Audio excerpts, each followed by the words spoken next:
Episode 37, Winning and Losing. Clock is ticking, Twilight. Clock is ticking. Sanguine grabbed the bleeding Charity by her mane and leapt out through the hole in the wall. I looked over at the struggling Glory and shouted over the din, "Lakunai! Get those off her!" 5 words. 5 little words. Then I was off, racing through the rainy night towards the bridge as fast as my cyber pony legs would carry me. I didn't slow, even as he did ahead of me. He turned to face me, but I didn't let him get one word out before I tackled him away from the prone filly. Smashing and kicking with my metallic limbs, I drove him back. Pink vapor erupted from his mouth, but I knew that trick now. I held my breath and leaned my head away. It burned. Burned like nothing I had ever felt before. But I couldn't worry about that as I kept focusing on moving him back and away from his hostage. Glory landed and immediately put a healing potion to the filly's lips. "You fool! Give me the program!" he screamed in maddened fury. "Only thing you get is mercy!" I shouted as I gave him one final apple buck that sent him flying across the word painted on the bridge. There was a red glow from the wall, then a blinding flash, and Sanguine was reduced to so much ash and washed into the river. "And you don't even deserve that, you undead fuck!" I limped back to where Glory was getting Charity to her hooves. "Took you long enough," the filly said, still a bit weakly. "I should be chargin' you a hero fine for taking so long. I came as fast as I could." Yeah. "Sorry, not buying it. 500 caps." "Oh, come on," I whined. Glory smiled and we trotted back towards chapel together.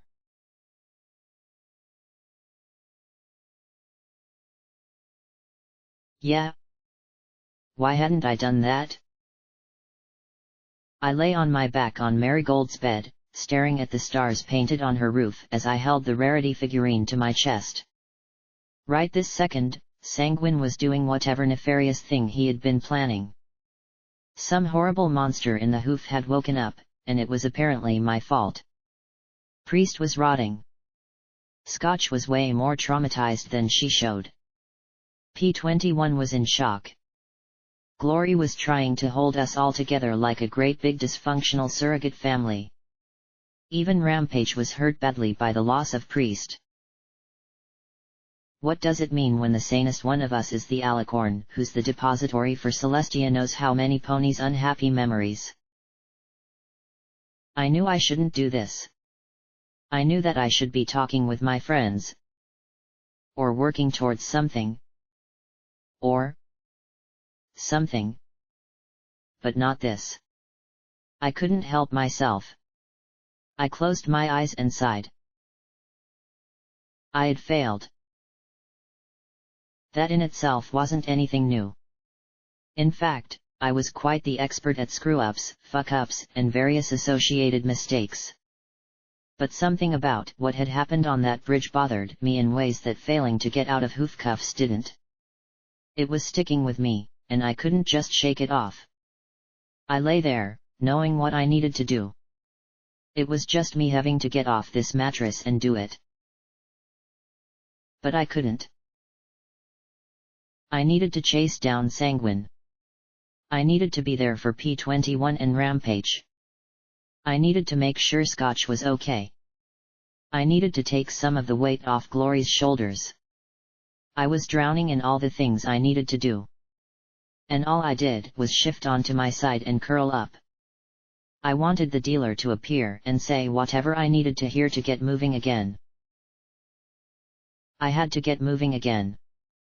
Because, as I lay there, I felt my mind sinking into memories. Scuttle torn in two. Why hadn't I listened to her? Why hadn't I been more cautious? Going into the tunnels and ignoring the risk? Why didn't we try and go around? Wait for lacunae to fly or teleport us across. Convince rivets. Stop the overmare. Failure was my special talent, and I was doing it right now. Blackjack, Glory said in her tiny voice.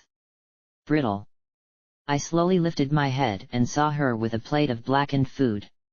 I made you something. In case you were hungry. She trotted over slowly and put the charred sugar apple bombs and sparkle cola rad cakes on the mattress beside me. I suspected that the 4 forks were part of the meal. I closed my eyes and lay my head back down. I'm sorry, Glory said softly behind me. If I hadn't broken my rifle. You can't really snipe with a Gatling weapon.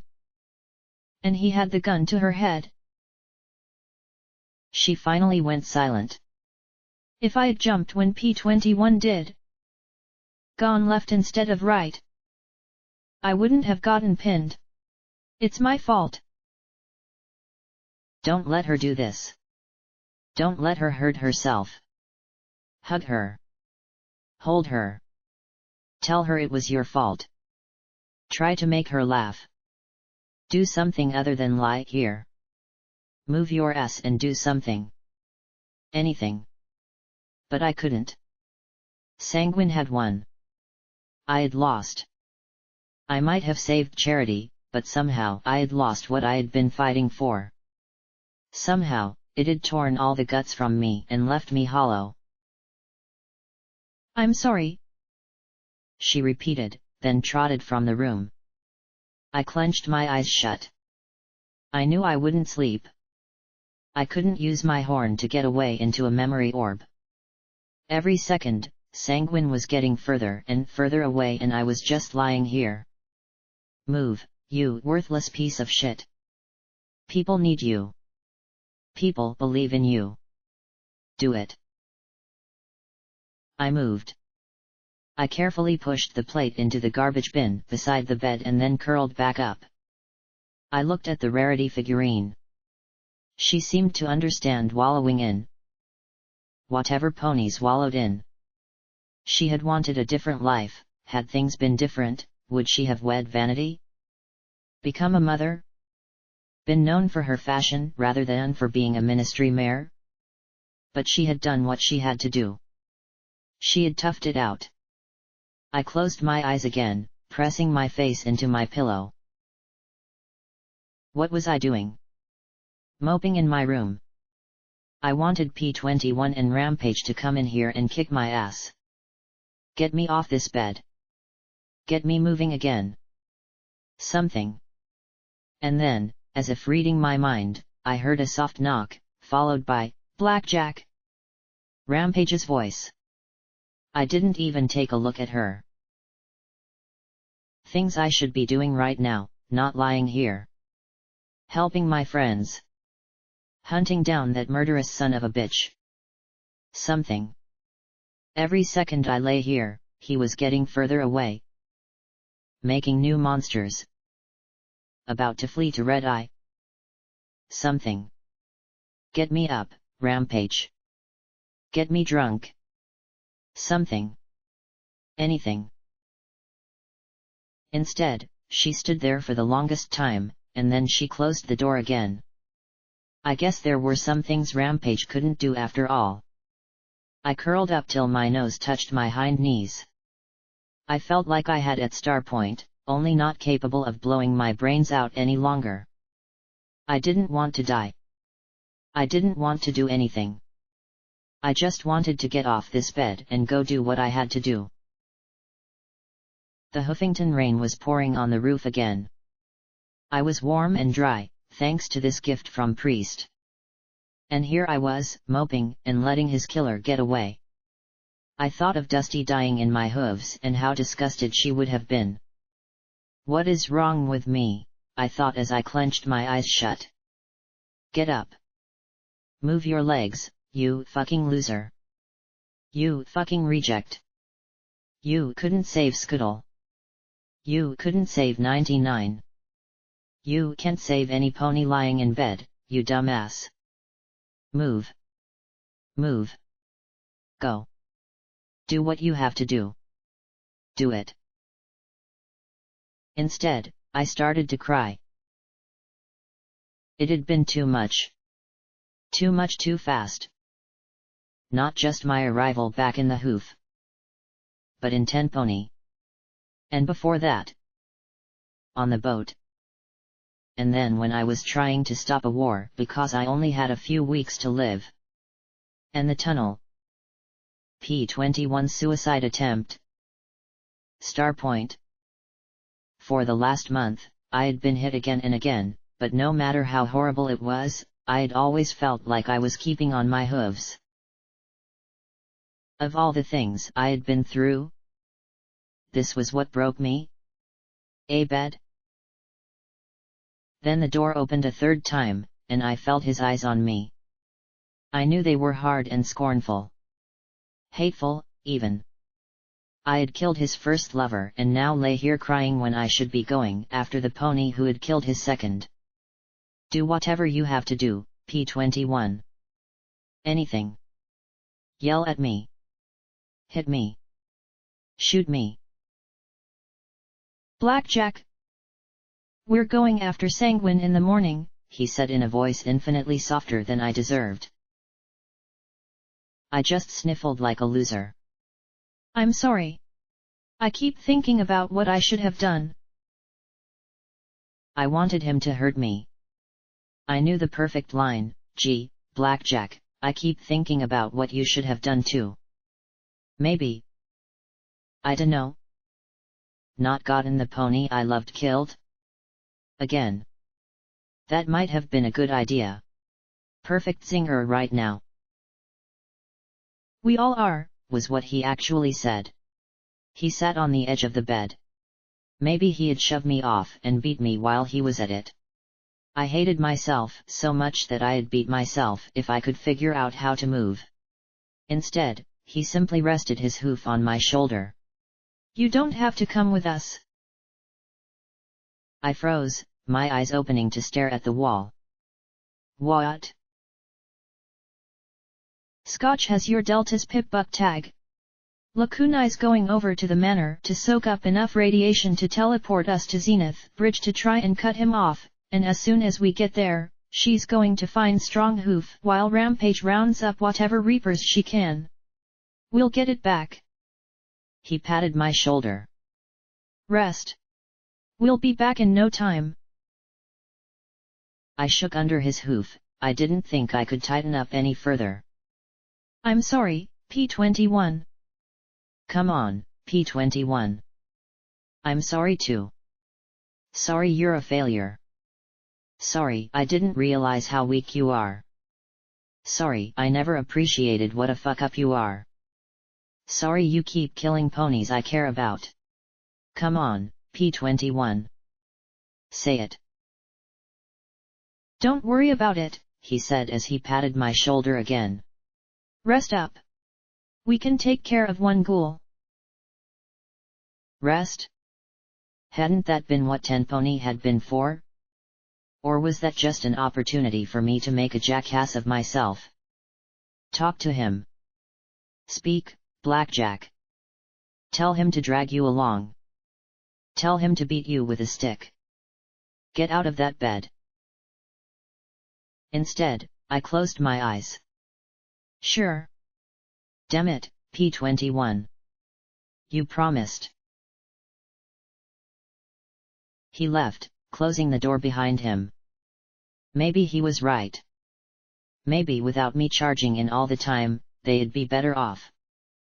Zodiac had given her organs to the wrong pony. My mental paralysis fed my hate and my hate fed my paralysis. I had to move. I had to act. But I'd just get them killed. Hurt. Because I was a fuck-up. A failure.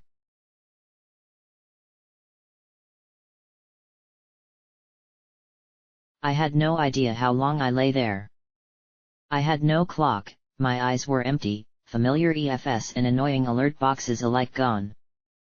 Scotch had tried to wire Marmalade's pip-buck into my leg, but it had produced some sort of feedback that felt like a drill was going through my skull. Glory could make better use of it anyway. But, eventually, all my hating and loathing was boiling down to one simple, fundamental truth. I had to go pee. And that caused me to lift my head and slowly step off the bed and drove me, one step after the next, downstairs. The living room was empty save for Scotch and the strange dragon filly Precious curled up on the couch together. The dragon hybrid opened her purple slit-pupilled eyes and looked at me with cool detachment. I looked back a moment, and then she shrugged and lowered her head again. I stepped out into the drizzly, wet night and trotted away to do my business. The cold air was sharp on my skin, and I had to admit that I found the chill refreshing. It didn't do much to get my mind off my problem, but as I looked up at the clouds over the city, their bottoms lit in that sickly green glow, I felt some of the weight on my mind shift. I didn't feel any better, but at least for the moment I had beaten myself up so much that I had worn myself out. Stepping back inside a moment later, I looked at the strange unicorn filly. She looked back at me. "Can't sleep either," I whispered, glancing at Scotch. The hybrid gave a little shrug. "Don't talk much," she resumed, staring at me. I couldn't help myself as I gave a little half-smile and said, "Got some zebra in you." That gave me a sullen half-lidded look. A little tongue of green flame was snorted in my direction. "Right. Good talk." She lowered her head back down next to Scotch's. I trotted back up to the room. There was the mattress. It seemed to be pulling me towards it. Lie down, give up, give in. And I wanted to. I had failed Dusty, Priest, and myself by letting Sanguine get away. Why hadn't I tried to drag P21 along? Why hadn't I simply gone back for my bags? Said something to get him to take the gun off Sonata? The questions kept piling up and piling up, they made me want to scream. I looked at the mirror in the corner. At myself. I felt such an absolute loathing just then. Not of myself, oddly enough, but of my cutie mark. An ace and a queen. What did that mean? That I was 3 cards short of a winning hand? That I was better off with card tricks? Was that my special talent? I should have a cutie mark of a dead pony. No. A dead filly torn in 2. That would sum me up perfectly. Actually, no, this worked, even my cutie mark was a complete failure. I didn't deserve it. It was all wrong for me and I hated it. There was a soft thump in the corner, making me jump a little.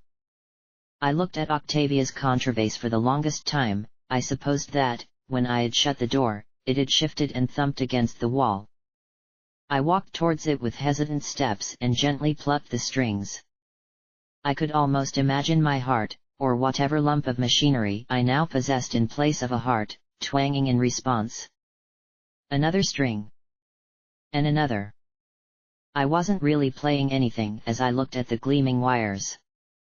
Slowly, I stood it upright and reached over with my hoof to pick up the black-haired bow, still holding it as I had when I was all pony. I rested my cheek upon the knob of wood at the top for one moment, then started to play.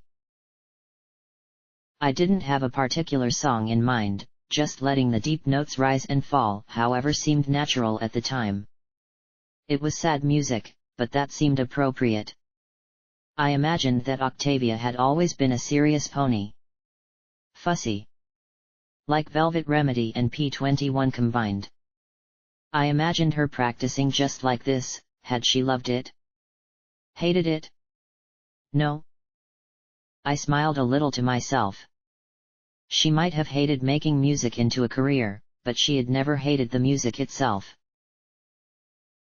Closing my eyes, I could imagine myself on a stage in front of thousands. Sometimes alone, where every note was criticized and analyzed.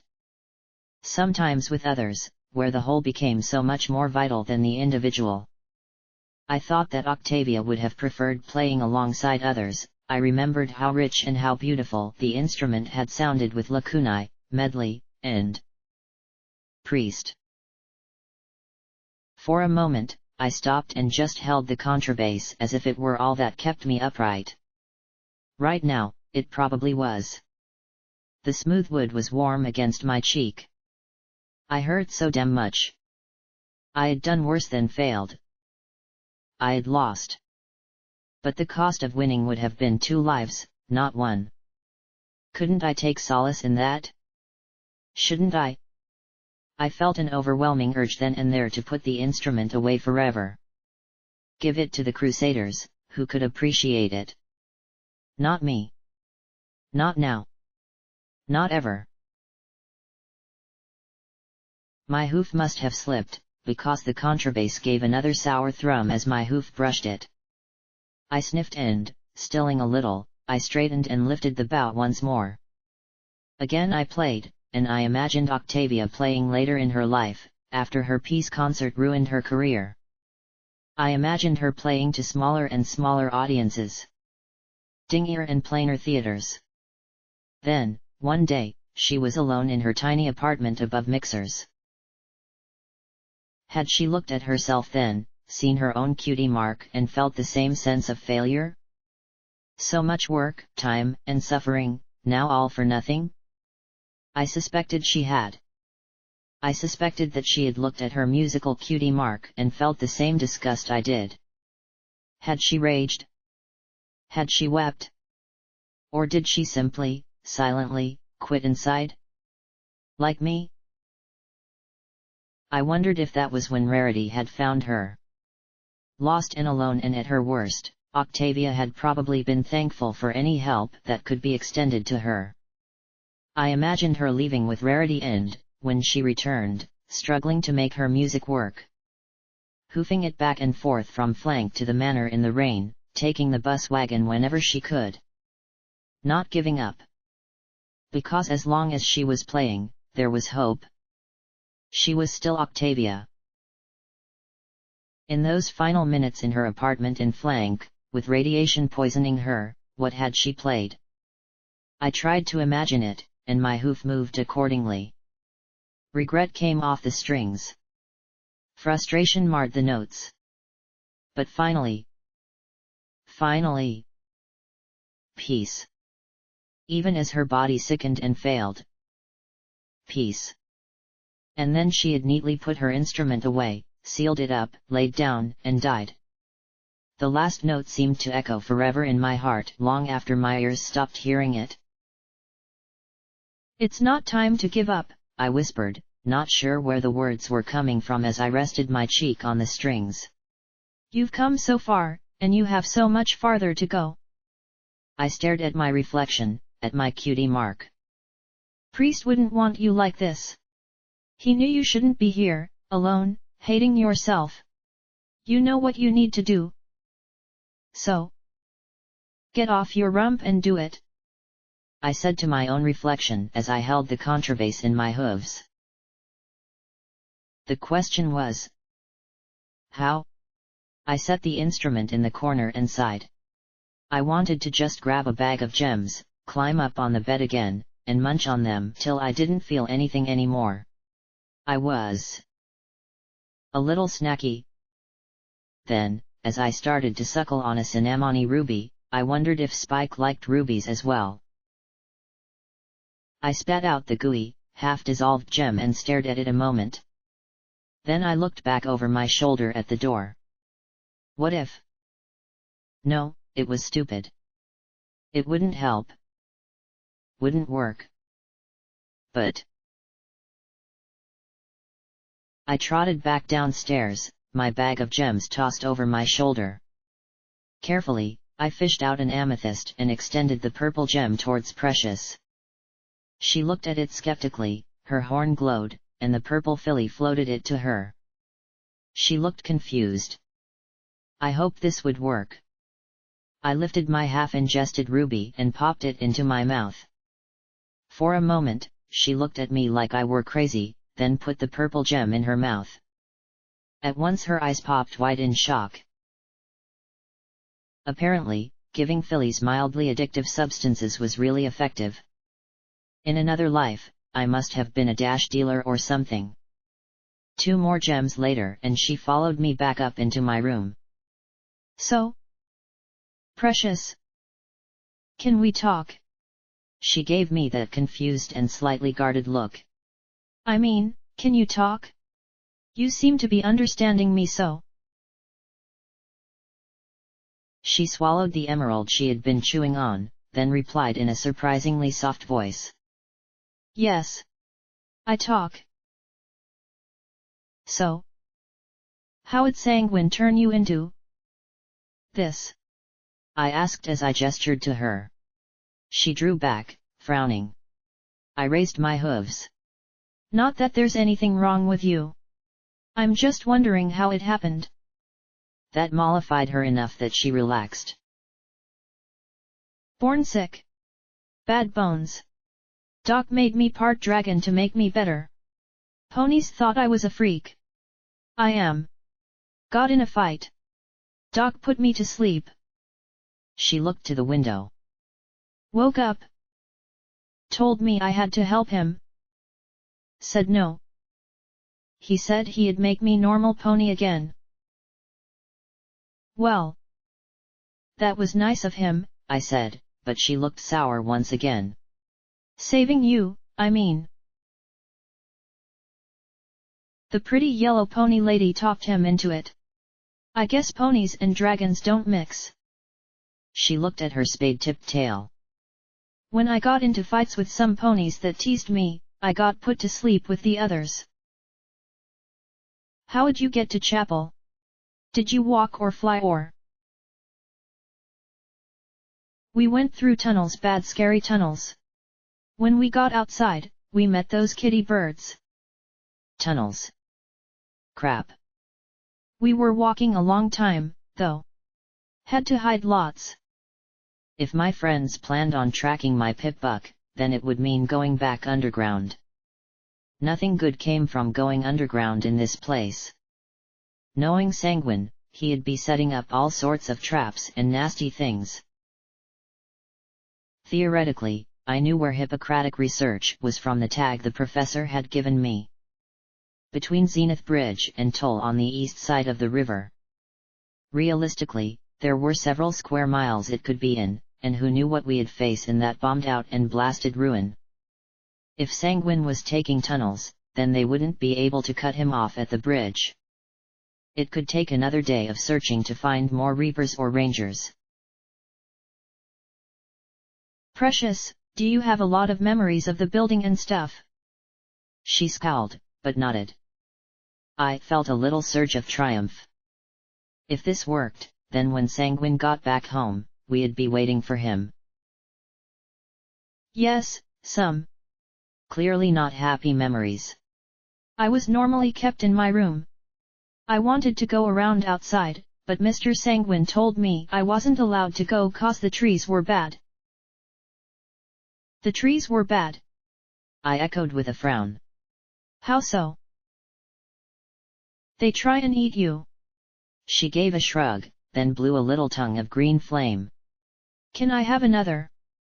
She asked as she pointed at my stash of gems. I pushed the bag at her, and she picked out another amethyst. So the trees are bad. Anything else? I wanted to take notes. Monsters, she said simply. What kind of monsters? Given what I had seen so far, that really didn't narrow things down. Just monsters. The bad kind all over the place. Bugs. Plants. Doggies. She said simply, as if I were stupid for thinking there were any other kinds. There's also the fatties. They look like ponies, but they're all big and dumb. Lots of fatties working for the document. Cora always likes killing them. She's creepy. I had noticed. The filly rubbed her chin again before adding absently, and there's the poison stuff. Poison? Well, there are 2 kinds. One wasn't enough. One is all rainbow goopiness. Doesn't do much to ponies like me and Cora, though. Sometimes the fatties get in it and it makes 'em even weirder. Those red ponies once fell in some and got all mutated up. Doc put 'em down with his poison breath. That's this nasty pink gas. There's clouds of it way down in the bottom. Only Doc goes down there. She smirked, her pointed teeth glittering. Doc said I wasn't supposed to wander around, but I did anyway. Broke a bunch o' stuff, too. She gave a little shrug. It seemed to be the filly's default gesture. I actually laughed a little at that. Then I thought a little more about what Psycho Shy had said. Hey, Precious. Psycho Shy said that there was something bad after Sanguine. And he said that I had woken something in the core. Oh. Well, yeah, he was screaming about that. I dunno what started it. I was asleep then. But I guess when some big ship blew up. Well, he went crazy. He said that if some program thingy was blowed up, then nothing would stop some bad thing in the city from coming out and eating every pony or something. I didn't really pay attention, though. A whole lot of ponies wanted to hurt him. I wonder why. Did he ever say anything about why he wanted the program? Just that he needed it to fix things. I dunno what, though. Nothing I broke, I think. I frowned. That sounded a lot different from what I had heard before, making monsters and using the wasteland as his own personal laboratory. Or selling Chimera to Red Eye.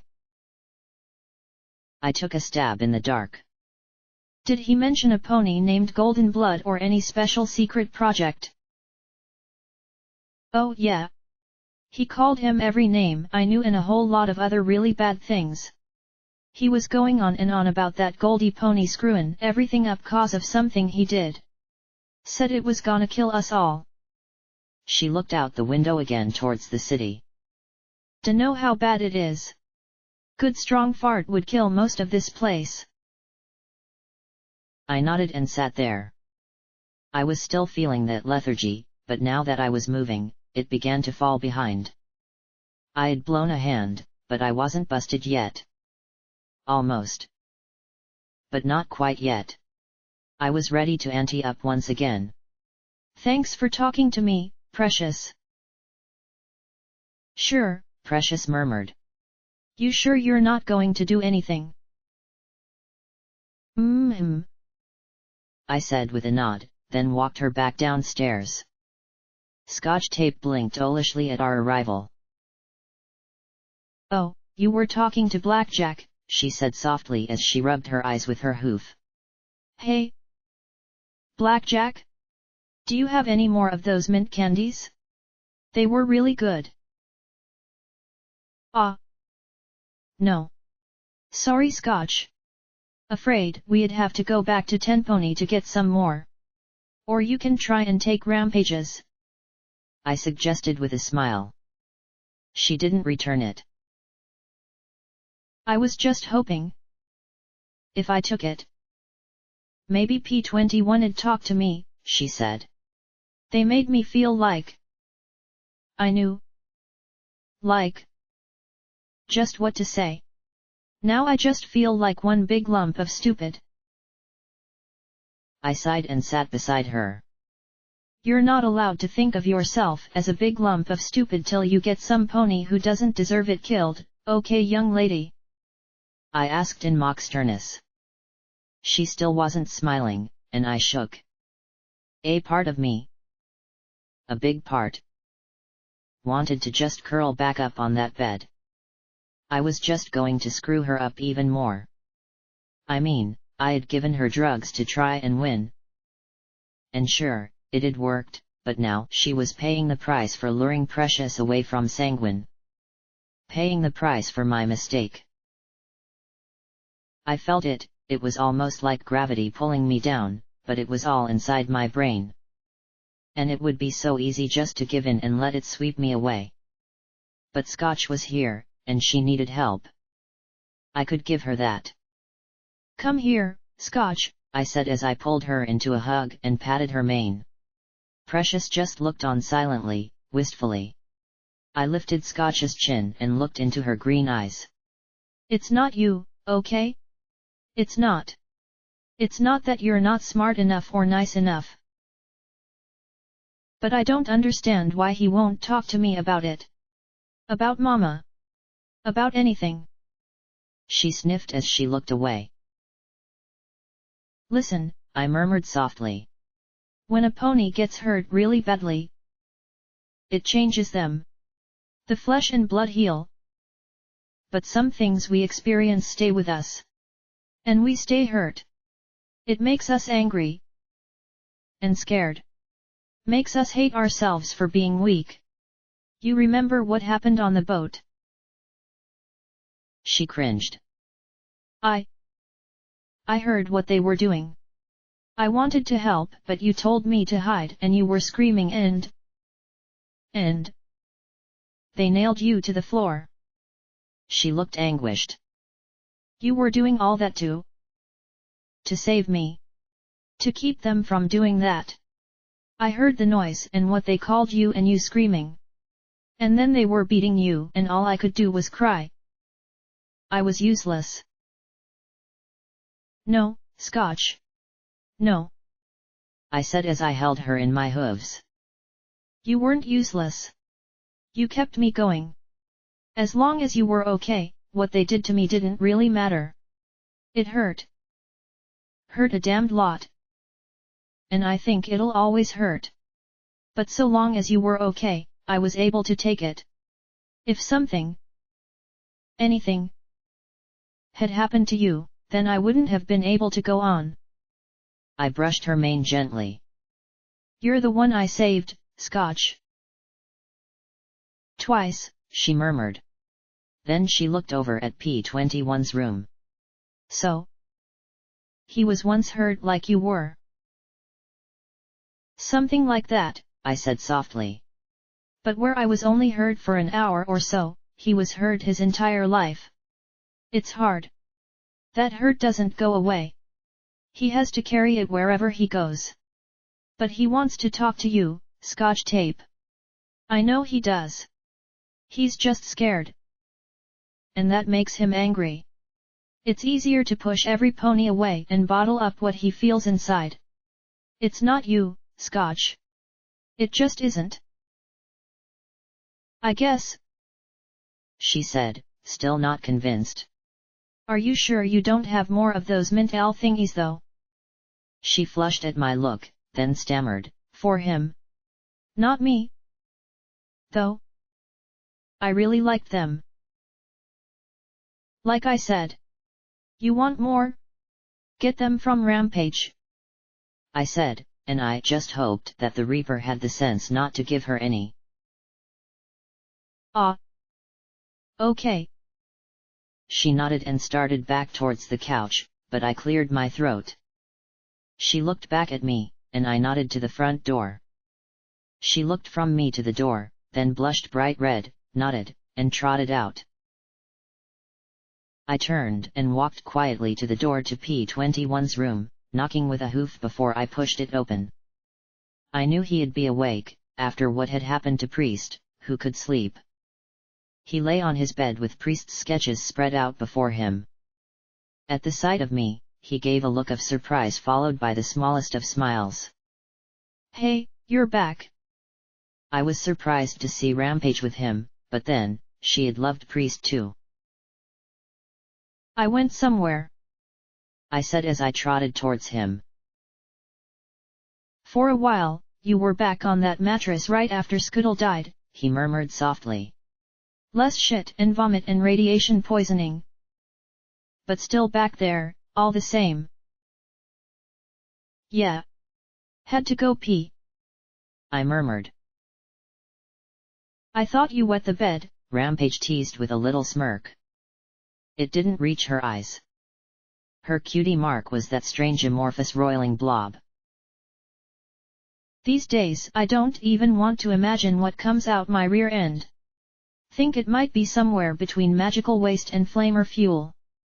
I said as I glanced back at my rump. Then I saw the concern in his eyes and sighed. It's been a crazy month, hasn't it? Who knew life outside the stable would be like this? Sometimes it doesn't really seem so different, he replied. You should have been here 30 years or so back. You think it's a mess now? Imagine every block being held by a different gang or tribe. You couldn't piss without some pony blowing your flank off. Rampage replied. No finders. No reapers. No eggheads. Just ponies killing ponies for a few more blocks to scavenge. It must have been a trick to start chapel in the middle of all that, I murmured softly. Just the two of you. Originally it was just Priest, this scrawny little black unicorn looking to avoid being pressed into the half-hearts. He was actually trying to fix that ratty church up. It seemed crazy to me. Why build in a wasteland where everything was dead and falling apart? The world was pain and blood and hatred, yet there he was trying to help me. I didn't get it. Couldn't understand it. I thought, when he brought me home to Star House, that he was going to just fuck my ass like every other stallion. But he wanted to help. He really did. Like Scalpels and Bonesaw, the wandering miracle doctors. She sighed and shook her head. I fell in love with him, and he was young enough and good enough to think he was in love with me. Had to get him drunk our first time, though. It was nice for a few months. But he was faking it. And so was I. But by then I was pregnant. She sighed and gave me a sad, regretful smile. I wouldn't recommend it, personally. Threw a whole world of awkward into an already weird thing. And then what happened? P21 asked in quiet, polite tones. I winced, but she simply smiled, maybe a little sadder. When we realized that it wasn't working out, I thought of leaving, but even if I hadn't been pregnant, we already had a dozen fillies and colts living in the post office. Pilgrims came to off themselves at the bridge, and they'd give Priest their caps and supplies. He'd give them a friendly ear. Half-hearts tried to take the town, but I convinced them not to. I think it was Priest they respected, though. They really go for the whole stoic thing. She nudged P21. They'd love you. He flushed and looked away. I just wish we could have been more. I sighed softly. I'm sorry about Priest. I thought when I trotted in that I'd see Sanguine and just blam. Or that I'd get the ghoul talking and jump him. Or insult his mother and get him to shoot me instead. Or something. I closed my eyes. I just kept seeing him blowing Sonata's brains out. Charity dying. Him hiding behind Priest so I couldn't get a good shot. And then Vermilion was there threatening to blow every pony up. I shivered, continuing. I was so certain that he was going to kill her. I was positive that, any second, I'd see her die. That the price to beat him was her death. I think Priest saw it too, P21 said quietly. He knew that, if he didn't act, some pony would die, and so he had to stop him. It was the kind of thing he'd do. I patted his shoulder. Sorry I fell apart like that. Why did you? Rampage asked softly. You've been through more in a month than any pony, I think. Was it Priest dying? Losing EC1101? What I did? That got a look from P21. Ugh. You want me to be introspective? I groaned, but they kept looking at me, expecting an answer. I looked away, to the drawings that Priest had made. Why did he have the cutie mark he did and not a pencil or sketch or something? Was it because his talent was believing in Celestia? In acting as kind and understanding as she had been? I don't know. It was like suddenly, all I could think about was that I had screwed up. that I had blown everything. And I felt like I was absolutely the worst pony for trying to help any pony. I shook my head. It was Scoodle and 99 all over again. It's just a setback, Rampage said with a smirk and a shrug. The important thing is that we keep going. Right. Right, I said. Then I looked at P21 and smiled. By the way, when are you going to talk to Scotch Tape about everything? He sighed, his smile sliding away. Eventually. Not right now. Not with everything. But soon. She's kinda already figured it out. She's a smart kid like that, I said with a smile. Gets it from her parents. Ugh. He looked at me with his grumpy frown. Parent. I hate that word. Why? Rampage asked in amusement. He looked at his hooves. Because, back in 99, we weren't allowed to be parents. I was told I impregnated 29 mares in 10 years, but I was never told which ones. Sometimes I'd be walking to an assignment and pass by a filly or see a new colt brought in and wonder, is that mine? Did I help make that? We were never daddies or fathers or anything like that. We never got to be part of our children's lives. We were studs, Rampage suggested with a grin. I hate you, you know that. He muttered. No you don't, she replied. You don't like that. I don't take what happened to you as seriously as you do.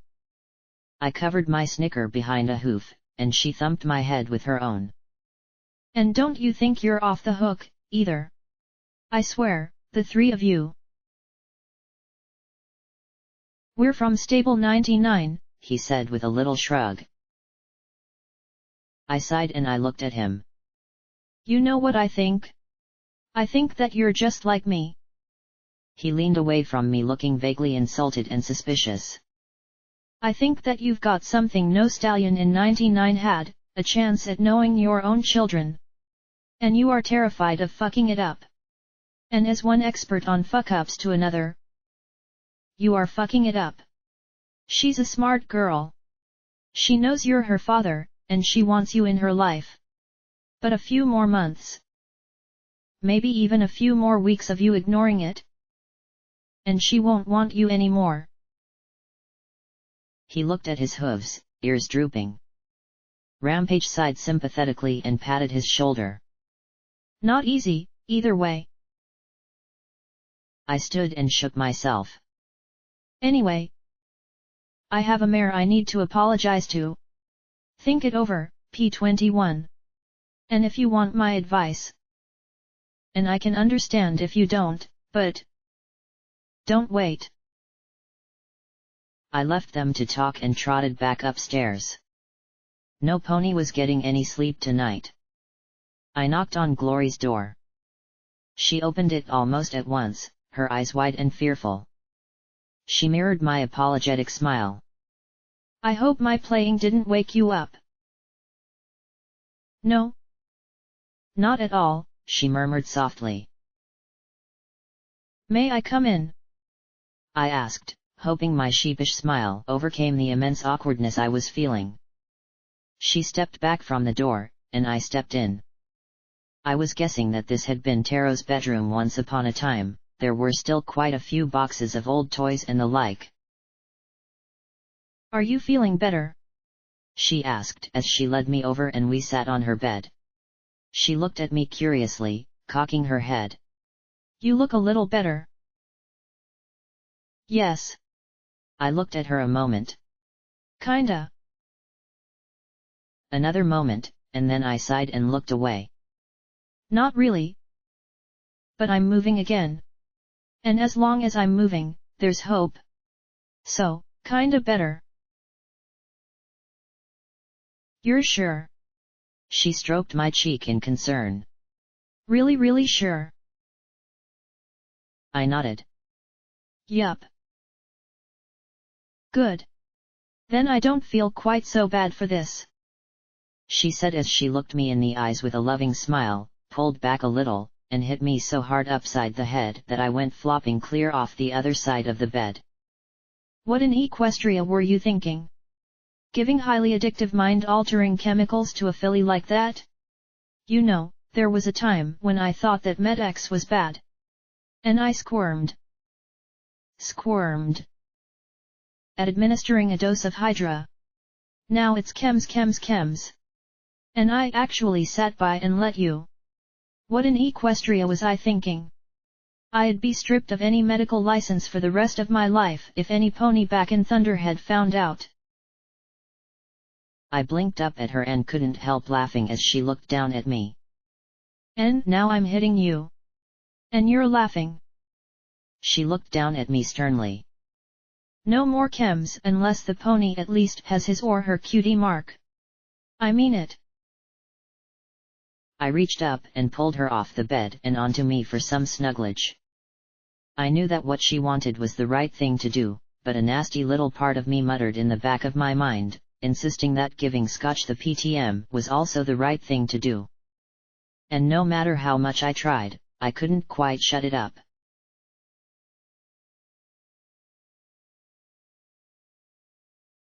Contrary to what some might expect, we didn't engage in lecherous activities. Neither of our hearts were in it. We lay together, cuddling, till she nodded off. Since my body didn't really have to sleep, I got the primer and went through the magic exercises. They talked about imagining your magic as a breath pushing against a leaf. I was at least not a complete failure at that one. Then as your magic, like a mouth closing on something to move it. I had to admit, even this old book with its cute little pictures and bold print was better than weeks of listening to textbook drone on about simply doing it right. I had never thought of magic as something I could do. It was always something some pony else could do better. By the time morning arrived, I was able to turn the pages of the book consistently. Half the time. Hey, it was still progress.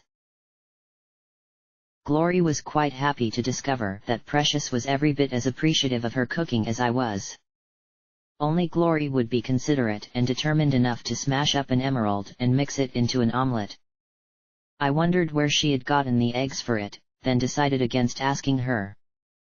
Rampage chipped a tooth and promptly went back to her raw bloat sprite, an acquired taste, to be sure. P21 and Scotch Tape were playing the look away game. One would look.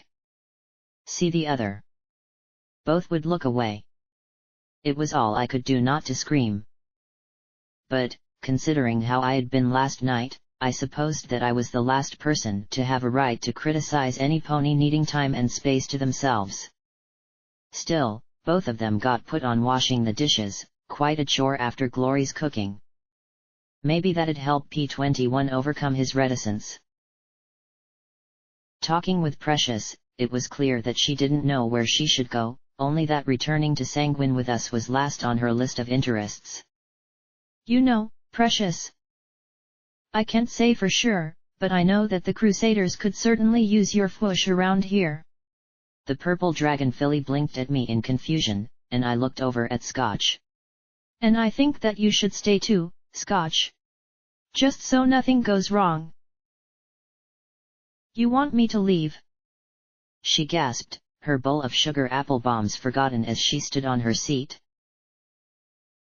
No, I think it'll be better for Precious and Charity if you stick around and help out, I tried to say as reasonably and casually as possible. I looked over at Glory and P21 for help. Of course, Rampage didn't help any as she gave a bloat sprite-flavored belch and said, let her come if she wants. She's a tough kid. Glory smiled at Scotch. Don't you want to try see if you can make that toilet idea of yours work? I blinked at the two of them in surprise. It'll be a big improvement for the town over. Using the ditch beside the road. She actually shuddered. Huh? What was wrong with the ditch? I mean, I loved plumbing as much as the next mare, but... Wait. Suddenly, that thought led to the question of how Thunderhead handled its sewage. Now I was shuddering. I'd never look at the rain the same way again. Sure. After I get my cutie mark, Scotch said very matter-of-factly. Face it, no pony wants a toilet cutie mark. I mean, the only thing worse would be like a pile of poop cutie mark. That's about it. I think any cutie mark is fine, as long as it's yours, Glory said quietly as she glanced back at her flank and the scarred patch where once she had sported a sunrise. Then she sighed and pushed on. In any case, Precious has told us about the numerous threats around and under Hippocratic research. Scotch had confirmed that my pip-buck tag was still north of us. Monsters. Poison. Long as none of them are machinery, I'm fine. Scotch said dismissively as she pinched the bowl in her hooves and lifted it to her lips to slurp down the sugary sludge left at the bottom. When she finished, she smirked at me with a milky mustache. The source of the milk was another thing I had decided I might not want to know. In fact, Precious actually gave me an idea of how to take care of it. Both the rainbow stuff and the pink stuff can get washed out with rain. That's a trick underground, Rampage murmured. Not a lot of rain clouds down there. No, but if it's anything like a stable, it'll have fire prevention systems. If you set those off, then it'll wash the rainbow junk down the drain and clear the pink junk out of the air. Scotch said with a smug grin. You know how to do that. Provided they work and you can get to the control system, I'd test purge the whole system, Glory replied coolly. Oh yeah? And if the controls don't work? What then? Scotch asked with a challenging frown. Use incendiary rounds to set them off one by one or zone by zone, Glory retorted. And if they've been manually shut off? Look for big red valves, naturally. Standard colorization for fire systems. And if they're corroded shut? Oil, a wrench, and a good hard knock, Glory countered without missing a beat. Can you tell me how to set up an 4-drip system into the subclavian vein? The filly blinked. That's not plumbing. Pipes are pipes, in a stable or in the body. Scotch was silent a moment, pursing her lips, and then said grudgingly, Yeah, well. You're still boring. Just because I've... Scotch folded her forelegs on the table. Nope. Boring. Putting me to sleep. She started to snore loudly. Look, Scotch, I'm not saying. Bore. SNNNNRRRGG. Ing. SKRRRRRKKK. Blackjack. She's from your stable. Tell her I'm not boring. Glory whined as she batted her eyes at me. I put my hooves around the grey Pegasus's waist and tugged her close. Honestly, considering what's happened to me so far, I'm glad you're on the calm and rational side of things. I pressed my lips to hers, and she made a delightful little murr in the back of her throat. Ew. Precious wrinkled her nose in disgust, then looked at Scotch, who blinked at her in confusion. Aren't you grossed out? Huh. What's gross about that? I always saw mares kissing mares back in the stable. She crossed her hooves. Now kissin' stallions. That's gross. Oh, it isn't so bad, P21 murmured idly. Then he blinked and looked at Rampage grinning ear to ear at him. No. No. She pounced at him kissing wildly, and he barely leapt onto the table and off the other side in time. Rampage made the whole table bounce as she dove beneath it and chased after him. He dove to his bag and dug out a magic grenade. Back! Back, I say! He waved it at her. Shouldn't we all be really alarmed by this? Glory asked with a concerned little frown.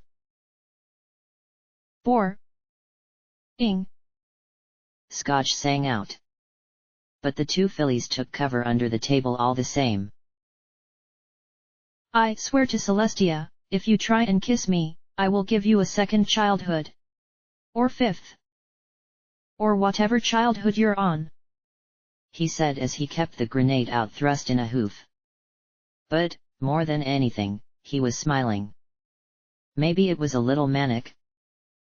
Maybe his eyes looked a touch sad. But he was smiling. Rampage rubbed her chin. Probably be worth it. She leaned towards him, kissing the air, and he pressed the grenade to her lips.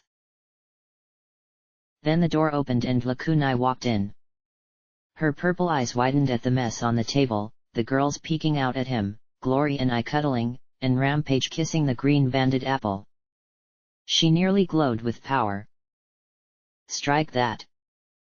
She was glowing with power. I heard the clicking going off on the pip bucks on both Glory and Scotch's hooves. Am I interrupting? Her purple magic surrounded the grenade, plucked it from P-21's hooves, and gently put it back into his saddlebag. Yes, and it's probably a good thing you are, I replied. She looked right at me and smiled, her voice speaking softly in my mind. I knew you only needed a little time and you would be back. You never lose. I did this time. Look, I talked with Precious, and Sanguine is using the tunnels to travel. Then I looked at the little dragon filly and smiled. But Precious here has been all over Hippocratic research. So if you take a peek inside her noggin, we can teleport straight there. We might show up before he has a chance to do anything bad. You want her to do what? Precious said as she jumped to her hooves, a plume of green flame flashing out of her mouth. Forget it. I don't want any pony poking around in my head. That's what the doctors did after I got in fights. Lakunai looked at me and I felt a stab of irritation. Precious, we really need this. Don't care, the filly said. That's what the nurses did. Kept messing with my head to make me happy and feel better. Tried to make me think every pony was my friend. Well, they're not. And you're not either. Look. I smacked the table with my hoof. You were working for our enemy, but we took you in. I even shared some gems with you. All I'm asking for is enough memories of that place so that Lakunai can teleport us there. We don't care about what happened to you 200 years ago. A strange silence filled the room, and I suddenly became aware that every pony was staring at me. Blackjack. Glory said in soft concern. It matters to her. A part of me wanted to scream. This was what we had to do to win. I knew that Sanguine was probably rigging as many traps and perils as he could in the tunnels. Maybe if we gave her some moon dust or something we could make her tractable enough that she'd cooperate. I really didn't want to have to pin her down while Lakunai dug around in her head for what the fuck was wrong with me? Seriously? What the fuck? I had to close my eyes. What part of my brain contemplated pinning a filly down or drugging her and forcing her to give up memories? Traumatize her to get what I wanted? Was any wrong permissible so long as, in the end, I won? If that were true, then there wasn't a difference between me and Dias or Sanguine, now was there? He'd taken fillies hostage. Killed Priest. Was all that okay simply because he wanted to win?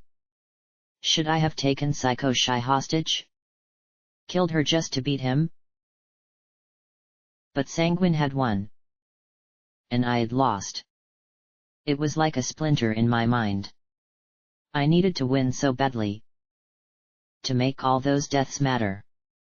To make everything I had sacrificed matter. If I couldn't. Precious, I'm sorry I said that, I said softly. We want to stop Sanguine and get back what he took from me. I was hoping we could teleport straight there and be waiting for him. I shouldn't have tried to use you like that. The purple dragon hybrid glared at me hard. Clearly, I wasn't going to be on her friends list anytime soon. Precious. Can you give us a memory that will put us close? Scotch Tape asked. Precious gave the concerned filly the same steely stare for a moment, then softened and dropped her gaze.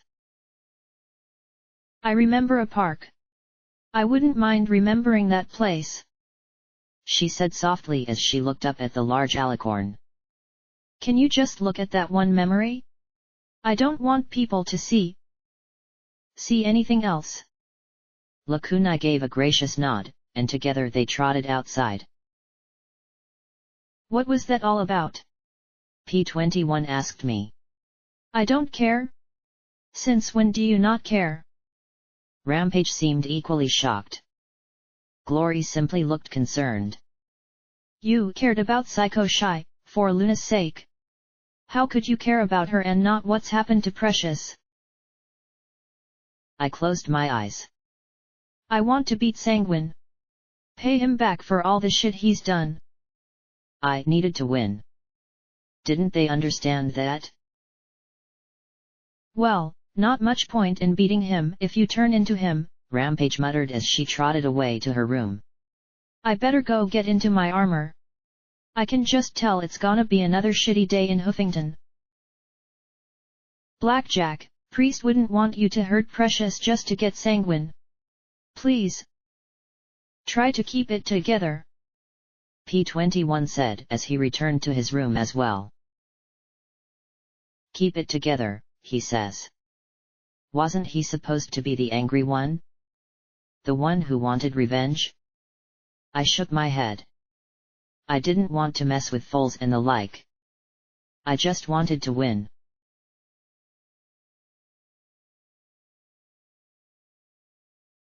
Once Lacuna had the memory of the park, I had introduced Precious to the Crusaders. The interview consisted of the question, got any folks or any pony else you can stay with? After that, Charity suggested that Precious help out cleaning up some of the mess from the fight. We didn't really need any more supplies yet, but I bought a sparkle cola anyway. Charity looked at me a moment, rubbing her chin. 20%, I think. A 20% discount. I grinned in response. I should have saved Charity's life ages ago. She smirked as I took a drink. Nah.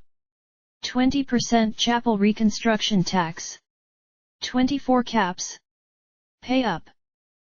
She said as she held out a hoof. Every single cap would be hers someday. Every single cap.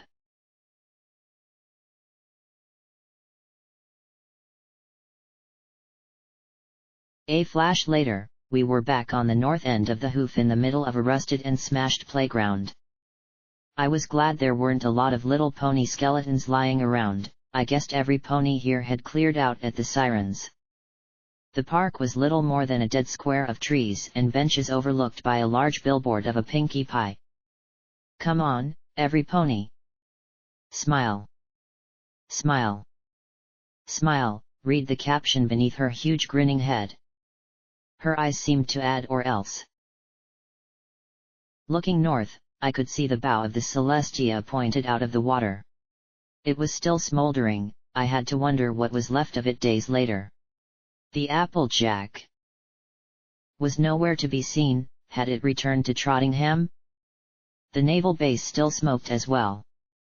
I borrowed P21's binoculars and I looked more closely. Sure enough, there were scavengers picking through the remains of the base. Worse, I spotted two groups with those black and green tower banners. Something I'd have to nip in the bud later. Looking west, I could see a thick tangle of dead, gnarled trees. Briars and brambles snaked between the hard, cracked branches. I didn't have an EFS, I wanted Glory and Scotch to have the advantages the pip-buck offered, even ignoring the feedback from trying to wire another pip-buck into me, but I knew that, if I still had one, these woods would be one nasty mess of red bars. Something inside the forest let out a screech. I could make out, on the other side of the trees, the distant, and intact, roof of a single large building.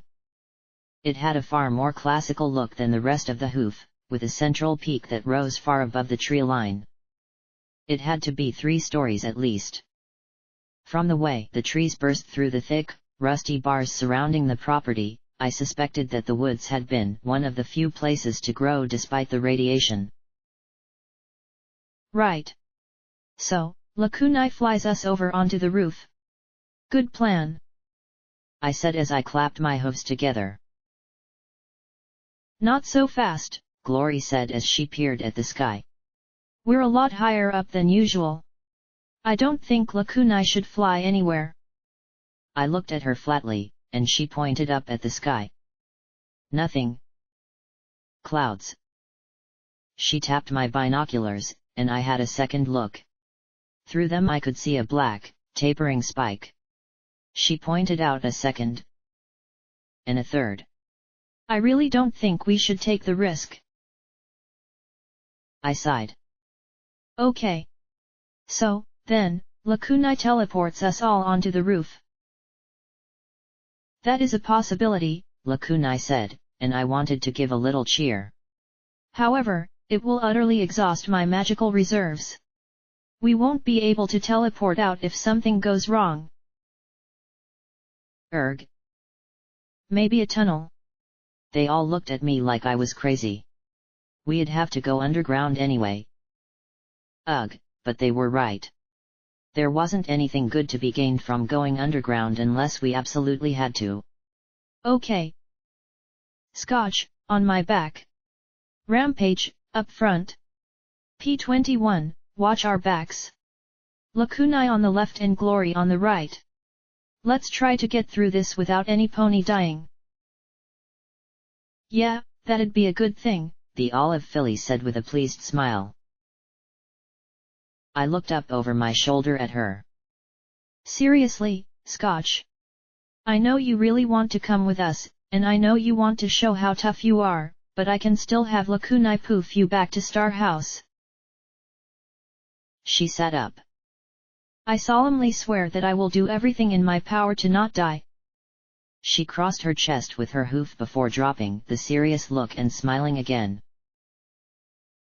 I sighed, muttering, better not. You do and you're grounded.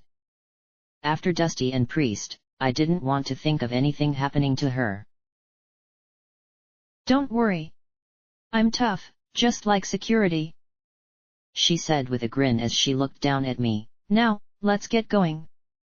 She said brightly. Great. Now I was a role model. Glory checked to see P21 talking about something with Rampage before she looked at me with a smile. She wants to prove herself to him. You know that's why she's here. She said, keeping her voice down. Scotch pointedly ignored both of us at that. I know, Glory. I just don't want her ending up a corpse in the process. One day I'd grow enough of a spine to tell her no despite her big, tear-filled green eyes. We found the front gate. The trees had bent and twisted the metal bars as they had grown around them, and the road had been reduced to a single crumbled asphalt track. A large concrete slab stood beside it, a thick thorny root splitting it right down the middle. Hippocratic research, bringing new discoveries effectively, efficiently, and ethically to you. At the bottom, MWT. Subsidiary. On a hunch, I stomped down the weeds and brambles at the base. There, stamped in letters almost obliterated by the passage of time, were the words OIA. Affiliate.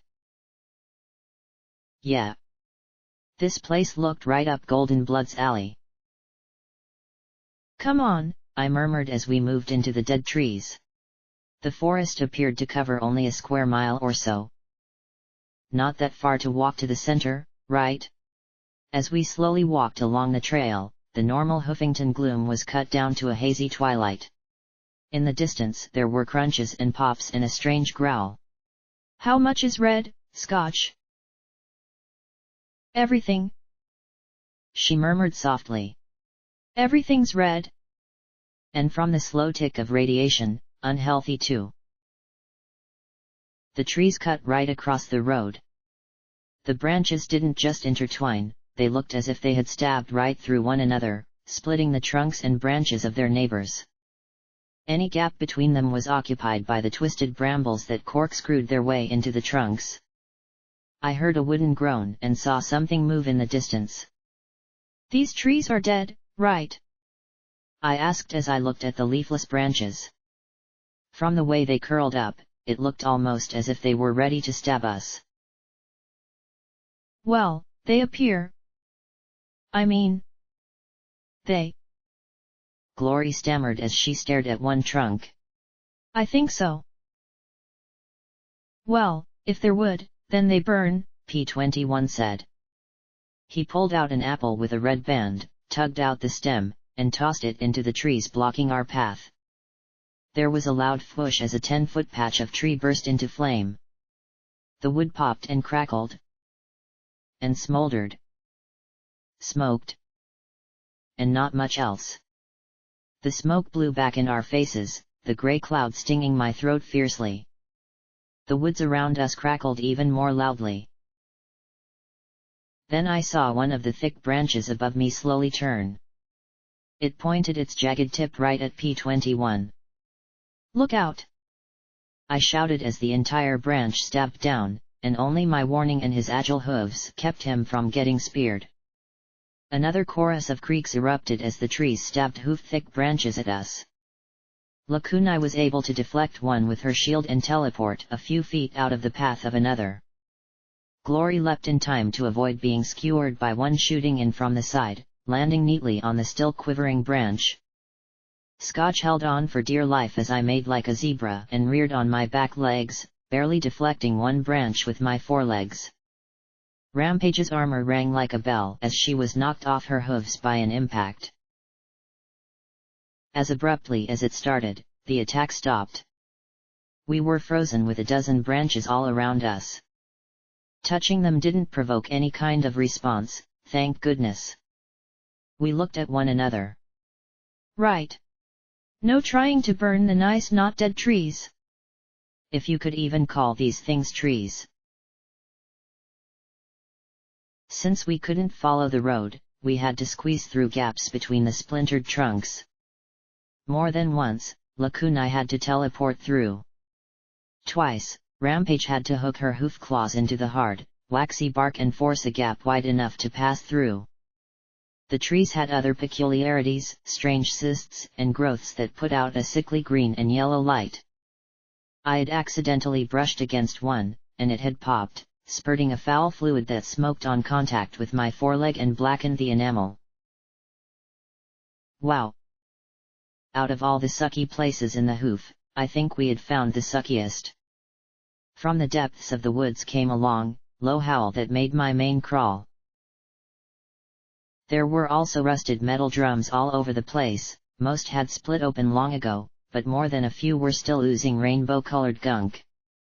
We tried to avoid any tree that had the rainbow gunk on it, it seemed to create even larger and more bizarre versions of the strange leafless plants. One actually appeared to have slices of cake hanging from the ends of the limbs. From the number of waxy and warped bones lying at the base of the tree, I suspected that the cake was a lie. How'd they even get this far? P21 murmured in confusion. I don't know, I said just as quietly. We looked at each other and at the creaking forest around us, the creepiness jumping up another notch. No pony wanted to speculate very much on how they had gotten just far enough to die. We reached a track of sorts, running back along a retaining wall that, while buckled, still provided chunks of concrete above the leafless brambles. Suddenly, there was a crackle overhead, and I stared in shock as a lumpy, rainbow-colored apple appeared on the end of a branch overhead. More crackles and flashes signaled the appearance of dozens more above us. "Oh! This can't be good," I murmured as I watched the rainbows start to squirm and glow brightly. "Shit! Look out!" I yelled, then started running as the first apple fell towards me. It hit the ground with an explosive flash and sprayed stinging bits of seed at us. Lakunai's shield spell blocked 4 detonations, but collapsed as 3 more exploded simultaneously. She screamed as 2 more exploded along her spine, tearing her flesh and singeing her wings and tail. Rampage, her armor blackened, leapt upon the alicorn's back and started to swipe at the falling apples. Any injuries the detonations gave her started to heal almost immediately, allowing Lakunai to recover enough to restore her shield. Then, as abruptly as they appeared, the exploding apples vanished. Once more the trees resumed their slow groaning and popping noises. I stared as I saw one trunk split in 2 by the branch of a larger tree, the smaller tree being torn apart. I really hated this place. We let Lakunai heal herself and then tend to us. And suddenly Glory screamed. A grey wooden shoot was growing out of her foreleg. Scotch wasted no time, jumping off me and racing to where it was sprouting. She bit down, set her forelegs, and pulled as hard as she could. There was a horrible wet noise as the bloody seed was ripped out. As she spat it aside, I watched in sick horror as another waxy tree began to grow before our eyes in the dirt beside us. P21 and Scotch also had pieces of apple seed shrapnel that had to be dug out even as they started to sprout. Lakunai had the easiest time, though she had been hit by more seeds than any of us, none of them were sprouting. Maybe it was the radiation. Or just more of her freaky alicorn cheating powers. "What kind of apples appear from nowhere and then blow up?" Scotch asked after yanking the last sprout from her flank. "Hoofington apples," I muttered as I glared at the tangled mess of wood and tree. After healing the gouges left by ripping out the seeds, we set off again. If it hadn't been for Scotch pointing out north and Glory's sharp eyes spotting the steeple of the building through the gloom, I'd have had no idea where we were heading. We passed several rusted wagons that made Scotch tape cringe, and even I balked at the sight of the twisted, rusted metal and grotesque plant life growing amid the toxic sludge. The splintered trunks resembled gaping maws. And for all I knew, they were mouths. "There's too much red. Everywhere I look is red," Glory whimpered as she looked around. "Don't focus on the red bars. Keep your eyes open for anything else," I murmured as I kicked an ugly log with my rear hoof. The log's eyes opened and it lunged, biting my ass hard and driving splintered fangs deep into my haunch. It snarled like some sort of maddened canine. It was a good thing that my hide was tougher than the usual mare's, otherwise it probably would have torn my flank clean off. Another of the things tore itself off a gnarled tree and leaped at Glory, while a third sprang from a thicket at P21. Glory turned, pointed her gun unerringly at the plunging log, and unloaded a stream of energy that transformed the entire beast into a flaming torch. It slammed into the grey Pegasus, but she kicked it away before it could do more than singe her barding. Then there was a loud crack as 4 tree limbs speared out at once and crushed the flaming wolf log into pieces. As smoothly as if he still wore his pip-buck, P21 brought persuasion up in his jaws and fired a clean 40mm grenade right into the gaping maw of the one bearing down on him. As it slammed into him, he rolled smoothly onto his back and kicked it over and away. The wooden creature scrambled up, and then the grenade exploded and blew the snarling head into so many toothpicks. One burst half buried from the ground and sunk its fangs into Lakunai's belly, tearing a jagged wound. Alicorns could bleed just like any pony else, and they could scream, too. As the wolf log readied a second bite, Rampage launched herself underneath the purple alicorn and grabbed the beast. Its jagged edges tore at her striped hide, but she simply kept bending until the log split in two. As for me, I was a bit in a predicament, as the one attached to my ass was doing everything it could to tear said area off and was about to accomplish exactly that. I drew vigilance, but with the monster almost directly behind me, I couldn't draw a bead on it. I spat vigilance into the air. "Scotch!" I yelled, and the perceptive girl spotted the weapon and caught it in her hooves. She aimed right at my butt, and I shouted, "Sats!" She snorted and sent 3 bullets into its head, blowing it into pulpy pieces of wood. Lakunai groaned as she fell over, giving us a really good look at the grievous bite to her gut. Glory raced to her, and P-21 fished out a healing potion. "Hold still. Let me get your insides." "Inside?" "And if you hold still," Scotch chuckled, "I'll get the splinters out of your butt." She bit the largest and tugged it free. I winced, closing my eyes as it was yanked out and spat aside. "Funny, I would have expected Glory to be the one with a stick up her." "Just pull them out please, Scotch," I groaned. I'd have to wait to regenerate, like Rampage. More healing potions for the rest of my friends.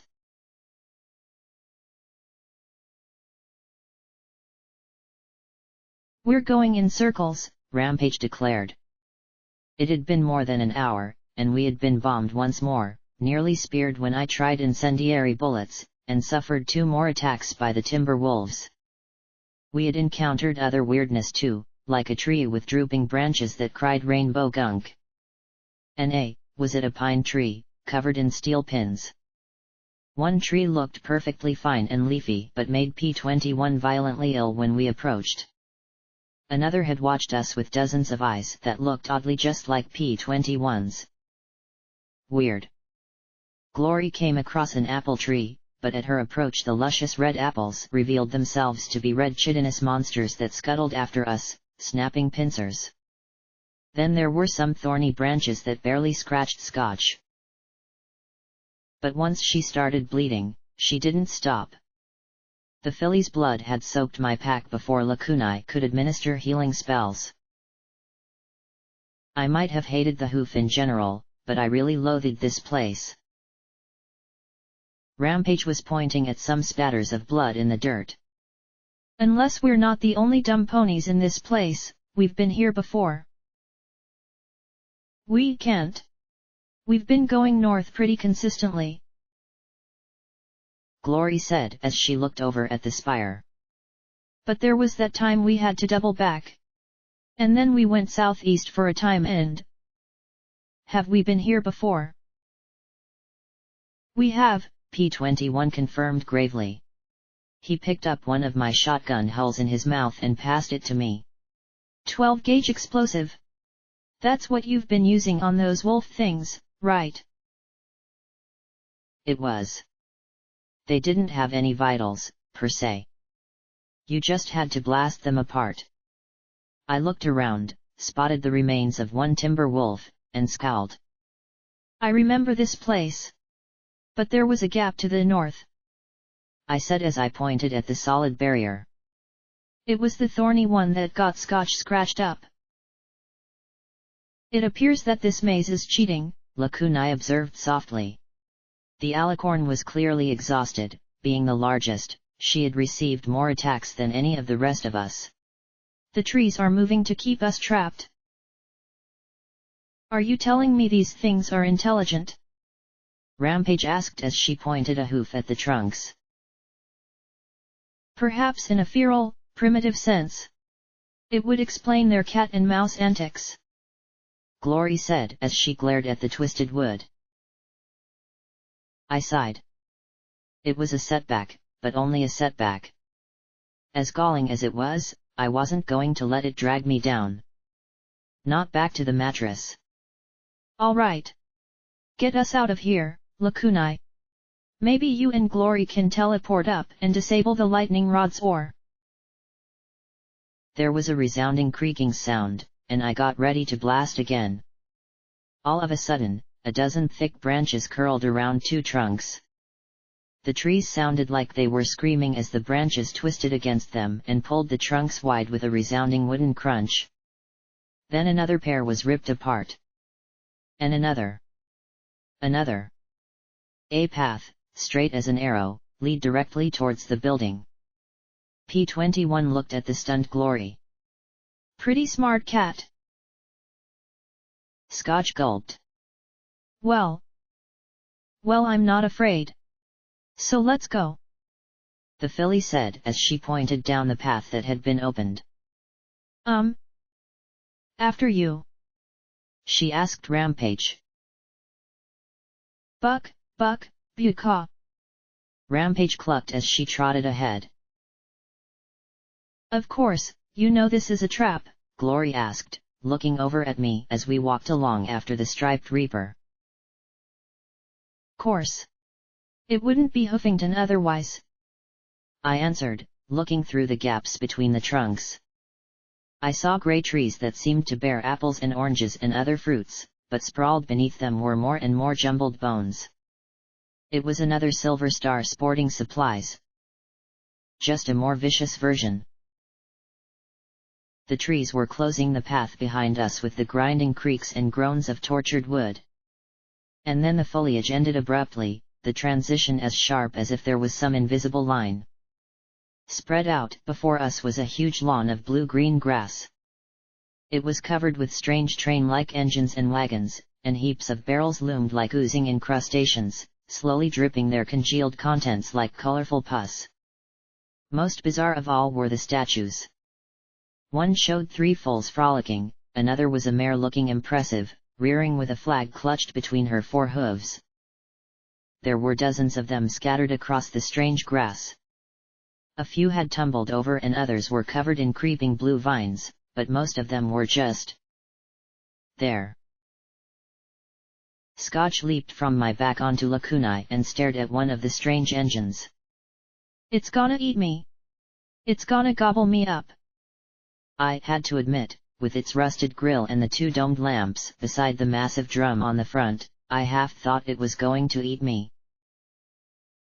I'll keep you safe, Scotch, Lacunai promised softly, lifting her wings to shield the filly from the sight. We started to walk between the vine-covered hulks, and then I saw the blue vines start to creep. My mane started to do the freakiest things as the plants rasped faintly against the hulls of the machines. I'd already seen trees rip a path in front of me, though, so this shouldn't be that frightening, in comparison. Rampage scowled at the vines. Huh? This can't be. Then her eyes popped wide. No way. We're nowhere near the ever-free forest. Can't be what? I asked as I saw her pupils contract in terror. Run! She screamed. Killing joke. As if waiting for just that, the ground around us exploded with snaking blue vines. They slithered out of every hole, seeming to make a horrible chuckling noise as they moved lightning quick. One popped up in front of me and tapped my nose. The vine made the creepiest hissing laugh as I felt a tingle run through me. And then, just as suddenly as they had attacked, the vines pulled themselves back. I felt a strange wooziness running through my body. What just happened? Rampage asked, and I reached out a hoof to her to steady myself. And just like that, Rampage exploded. The striped mare blew apart in a cloud of shrapnel, her metal barding smashing into me and sending me flying into one of the tractors, which exploded, showering us all with debris. A large chunk of rusty metal fell upon me and I heaved it away, only to have it explode as well. I staggered to the side, my body battered and my legs wobbling beneath me. I fell, and the ground beneath me exploded like a landmine. I finally just curled up into a ball, feeling battered and broken and terrified to take another step. Then a glow surrounded me and lifted me into the air. I looked weakly at Lacunai levitating me through the air towards the building. I hate blowing up, I moaned.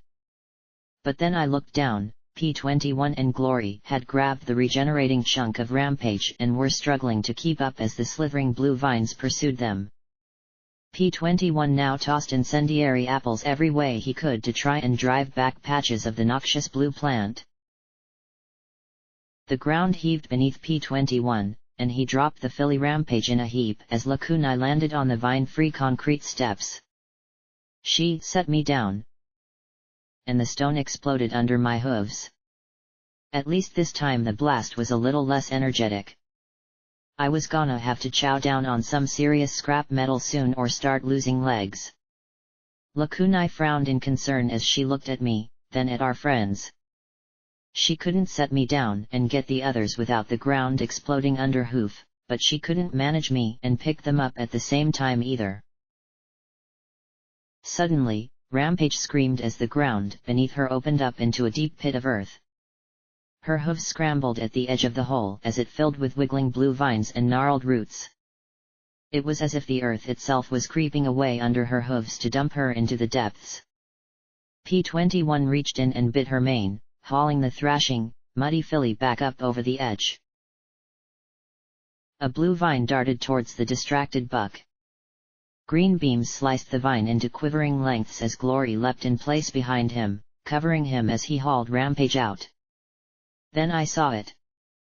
It was just a moment when she took her eyes off the vines to look at the pair. In that moment, the vines struck. They shot out and coiled around her. No! I screamed as a blue flash engulfed her body. Then I blinked as I stared in shock. Oh my! Lakunai murmured in my mind. What the heck? Come on! Move! Glory shouted as she strafed the vines with her Gatling beam gun. But P21 and Rampage gaped at her. What are you staring at? Move! Finally, the pair began to run towards us, leaving the vines hissing and rubbing together. Glory turned and shouted, "Oh yeah!" And then she froze. She touched her throat with a bright blue hoof, then turned to stare at a stunning rainbow-colored tail. Where once she had had a brand, now she had a vivid rainbow lightning bolt and cloud on her flank. The killing joke had turned her into Rainbow Dash. Ah! What? No! No no no! They turned me into a Dashite! A Dashite! Not a Dash! She said in her higher, squeakier voice. This is impossible! There must be some kind of mistake! She sat down hard and wailed, My life is ruined! Wasn't it ruined already? Rampage said as she stepped onto the concrete and winced, then said in relief, Okay. No burying alive. Good. It's better than blowing up, I murmured weakly. You don't understand. It would have been better if I had blown up. You remember how some of the 10 ponies acted when they thought you were related to Twilight? Well, multiply that by 1,000 and that's the Enclave's reaction. Glory began to pace back and forth. Even if my family could somehow be okay with it, there's no way Thunderhead would. I mean, I look just like her. The most infamous Pegasus in history. Glory. Calm down, I said, taking a little step. There was another loud bang that left me sprawling and put a large crack in the concrete. At least, you're not a walking bomb. Yeah. You actually look kinda cool like this. Scotch said as she hopped off Lakunai's back. Not nearly so boring. Rampage looked out at where she had exploded and sighed. Lakunai flew over to retrieve the new filly's saddlebags. Glory pressed her hooves to the sides of her head. Oh my gosh, what if the change isn't just physical? What if there's some kind of mental contamination? I was slated for a fast-track medical career. Rainbow Dash was an idiot. She clenched her eyes closed. Hydrogen. Helium. Lithium. Beryllium. Boron. Carbon. Oxygen. Wait. No. I forgot nitrogen. She gasped. I forgot nitrogen. She grabbed P-21 and shook him in panic. How could I forget nitrogen? Any second now I'm going to be obsessed with racing and the Wonderbolts. She cried as she hovered in the air.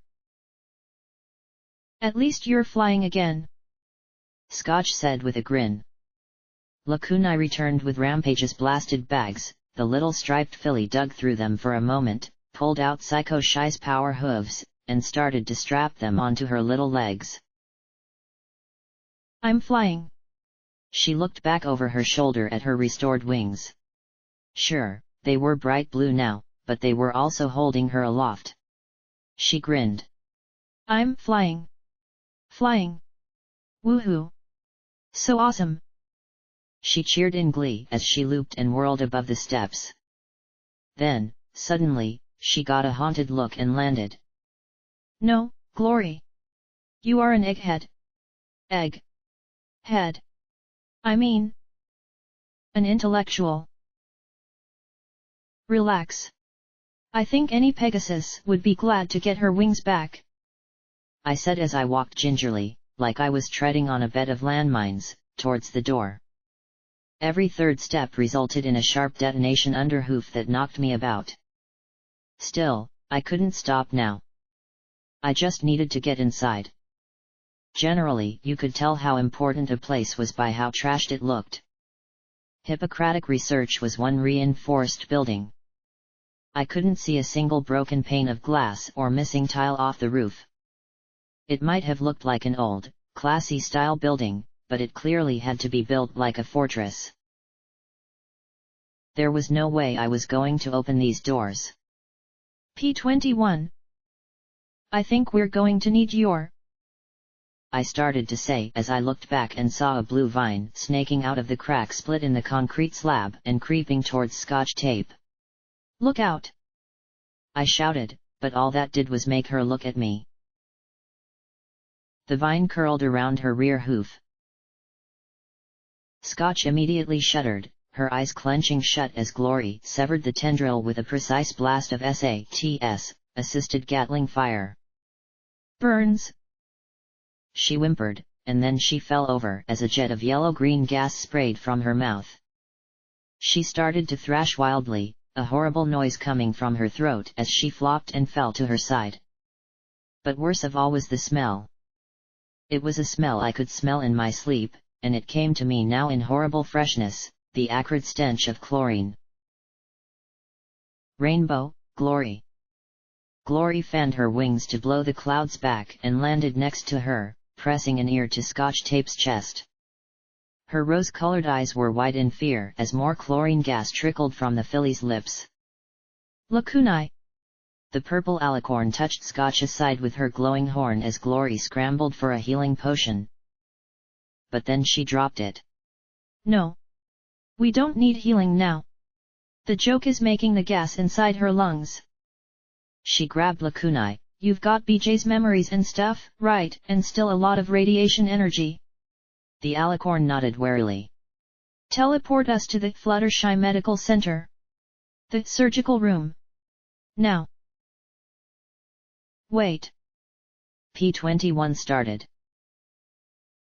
What? Rampage began. Didn't, I started to say. Now. Glory shouted, grabbing Lakunai and shaking her. There was a purple flash, and all three vanished. I sat down hard in shock. Then there was a bang under my backside and I leaped to my hooves, looking back at my blackened and frayed tail. P-21 also sat down with a shocked expression but without, fortunately, an explosion. I looked blown half to hell. He looked like he had been smacked between the eyes with a plank, and the freshly refolded Rampage was trotting along on the power hooves, wearing the one saddlebag like a school knapsack. So? All in all, pretty good day in the hoof, huh? The striped filly said with a smirk.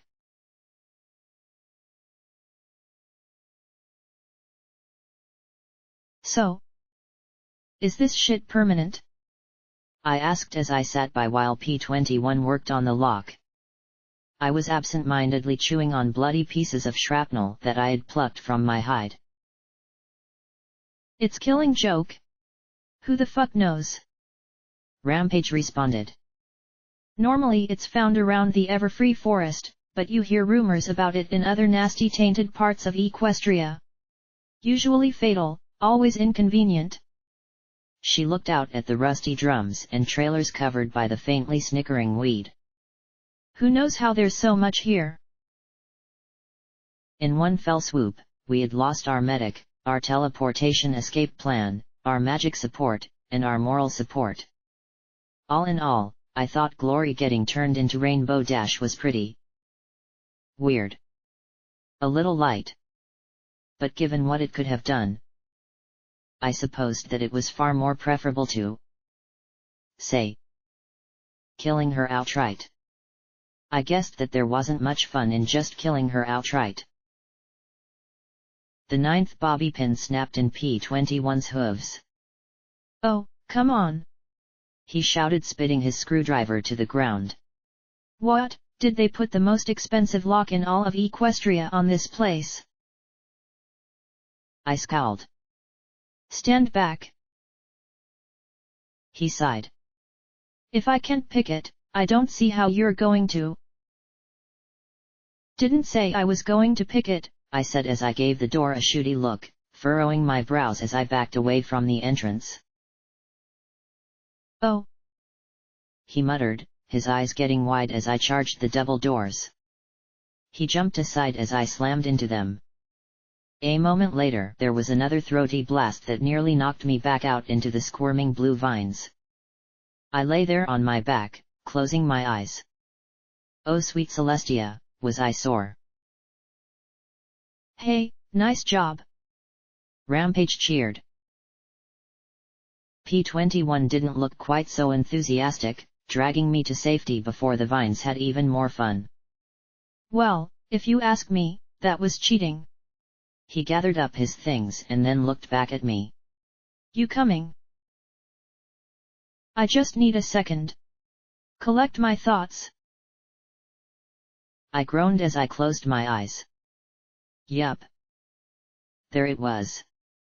Laying on top of my jumbled thoughts was the certainty that if there was a nexus for suckitude, it was Huffington.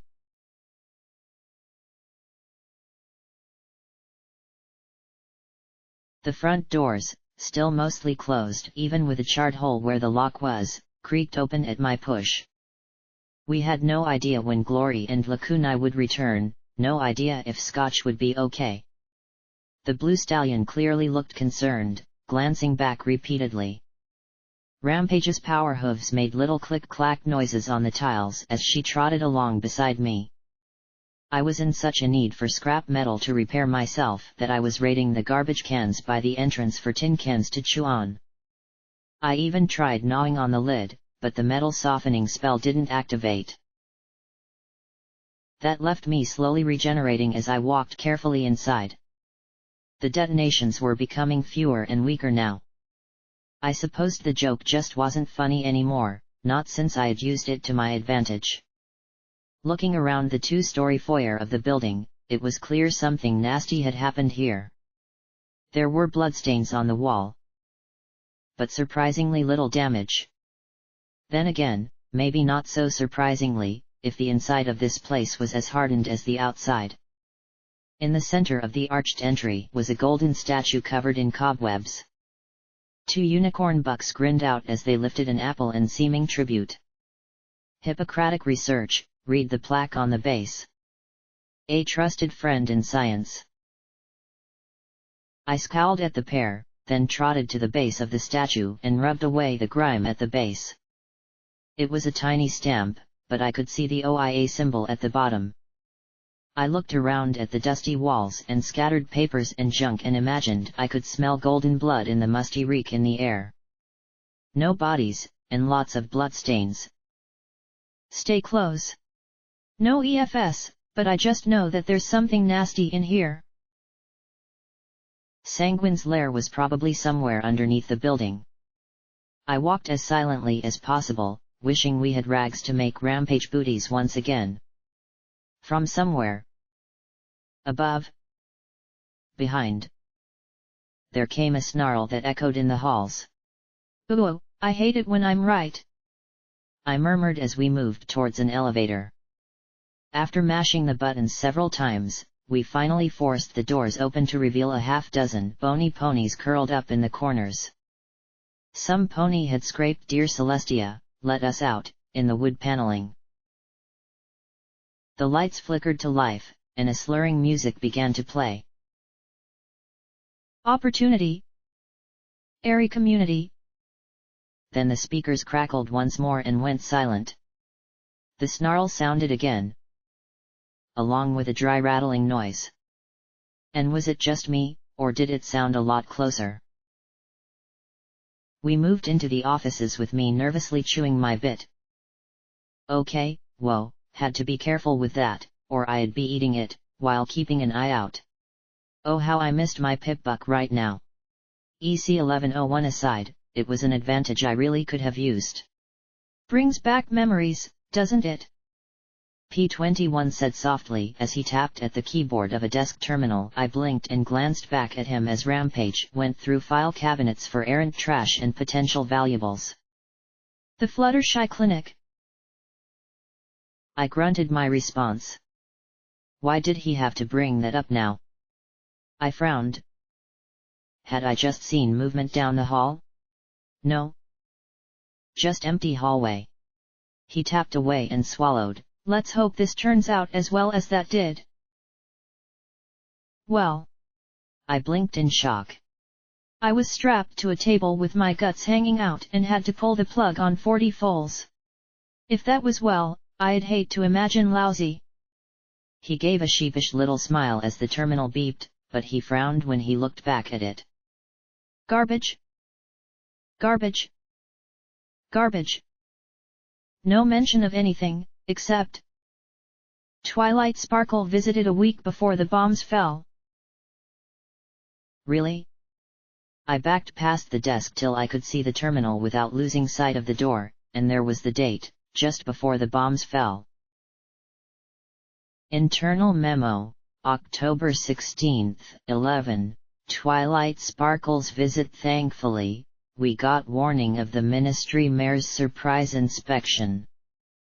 Now I want all of us on our very tippy-toppest best behavior while she's here.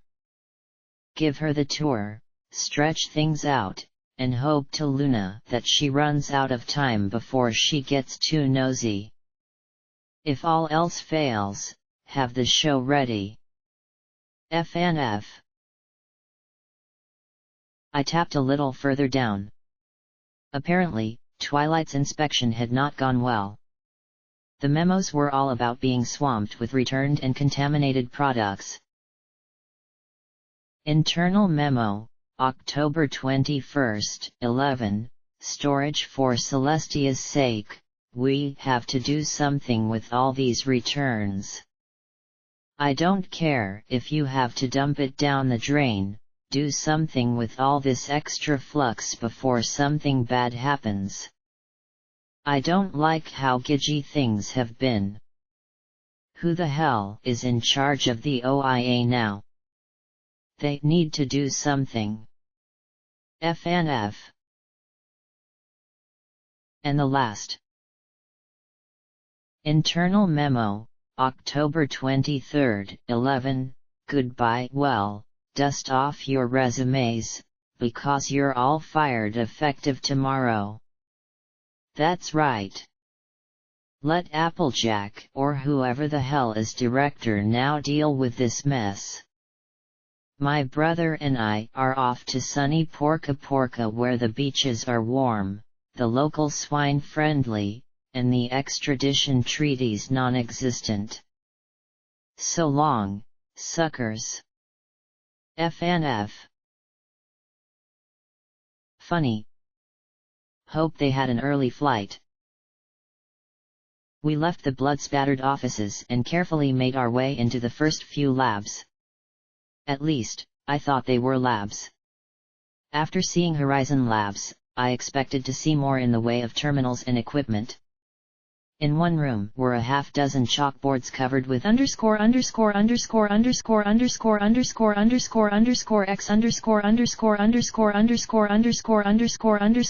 x____________ with every critter I could imagine written in the blanks. Most of the combinations were crossed out, but a few were circled, like Equestria with genius written next to it. Okay. I guessed that was a type of genius. Carefully, we threaded our way into another lab with more chalkboards and one large bare grey tree in a reinforced box. As we passed by it, the rainbow apples appeared on the branches and fell against the box's walls. Seeds ricocheted wildly inside. Zap apple bombs. Plant these around your property, and not only will you be safe from intruders, you can make your own zap apple jam. Problems: uncontrollable and inconsistent appearances. Explosive jelly. Solution: drop explosive PBNJ behind enemy lines. Profit. I shook my head and walked to the door, pushing it open and stepping into the hall.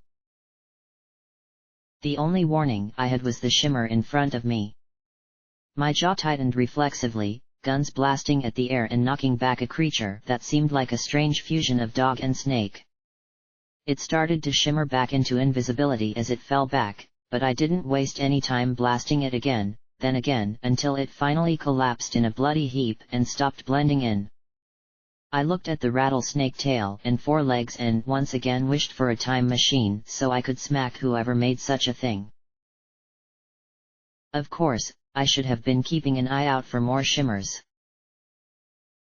The snake dog thing crashed into me from the side, nearly knocking me off my hooves as it sank its fangs through the leather armor and into the meat of my withers with a shriek. I really did not get how any pony was supposed to fight in a battle saddle as I thrashed to shove the shimmery abomination back. Rampage leapt atop it with an electric crackle, the power hooves discharging and scorching its shimmery scales. She bit into its ear to anchor herself as her hoof smashed against its skull again and again. Finally, it let me go, and I kicked it away enough to turn and blast it with 2 shotgun rounds. Ouch! Don't shoot fillies! Rampage protested as it went down from the buckshot. You're an immortal death filly. Don't tell me you can't take a little lead. I laughed. Once more.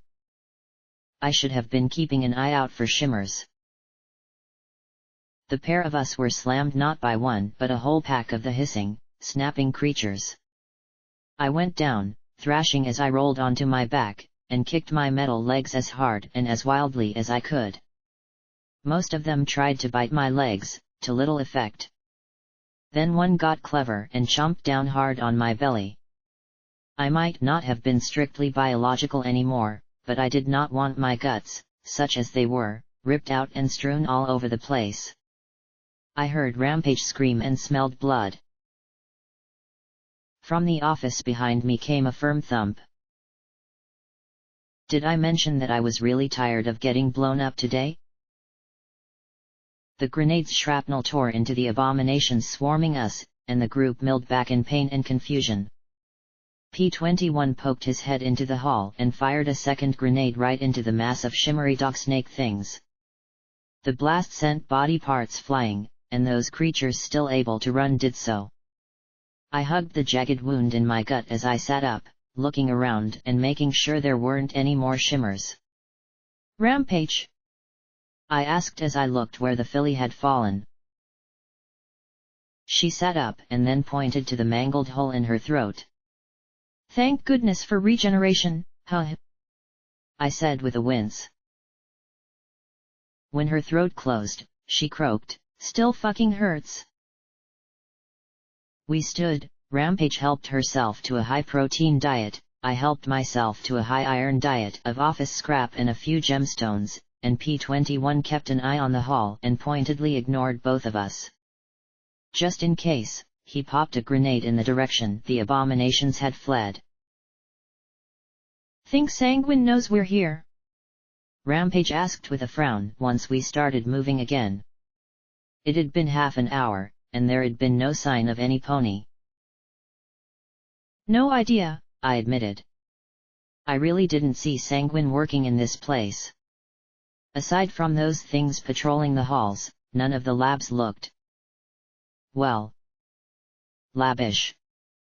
We went into another room half filled with smashed open cages and a blackboard that read, Dog X Rattlesnake. All the loyalty of a dog. All the viciousness of a snake. Pro, loyalty-ishness. Con, ugly as sin. Pro, natural camouflage makes ugliness moot. Con, name. And beneath that was a list, Sogs. Dakes. Hissy pups. Night stalkers. The last had been circled and genius, written beside it. A little board next to the cages read feeding duty.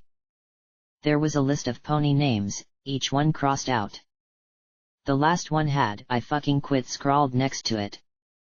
Smart pony. We need to find a working elevator or stairs down or something. I just know that if Chimera is here, it's somewhere down below. All the nasty projects had to be down below. We left the cages and found some stairs down. They led to a heavy, substantial steel door. No lock, and no matter how I jerked the handle or beat my hooves against it, it wouldn't open. Powered door. Probably need a pass card or something to open it. P21 said. I glared at the door a moment, then tried to bite it.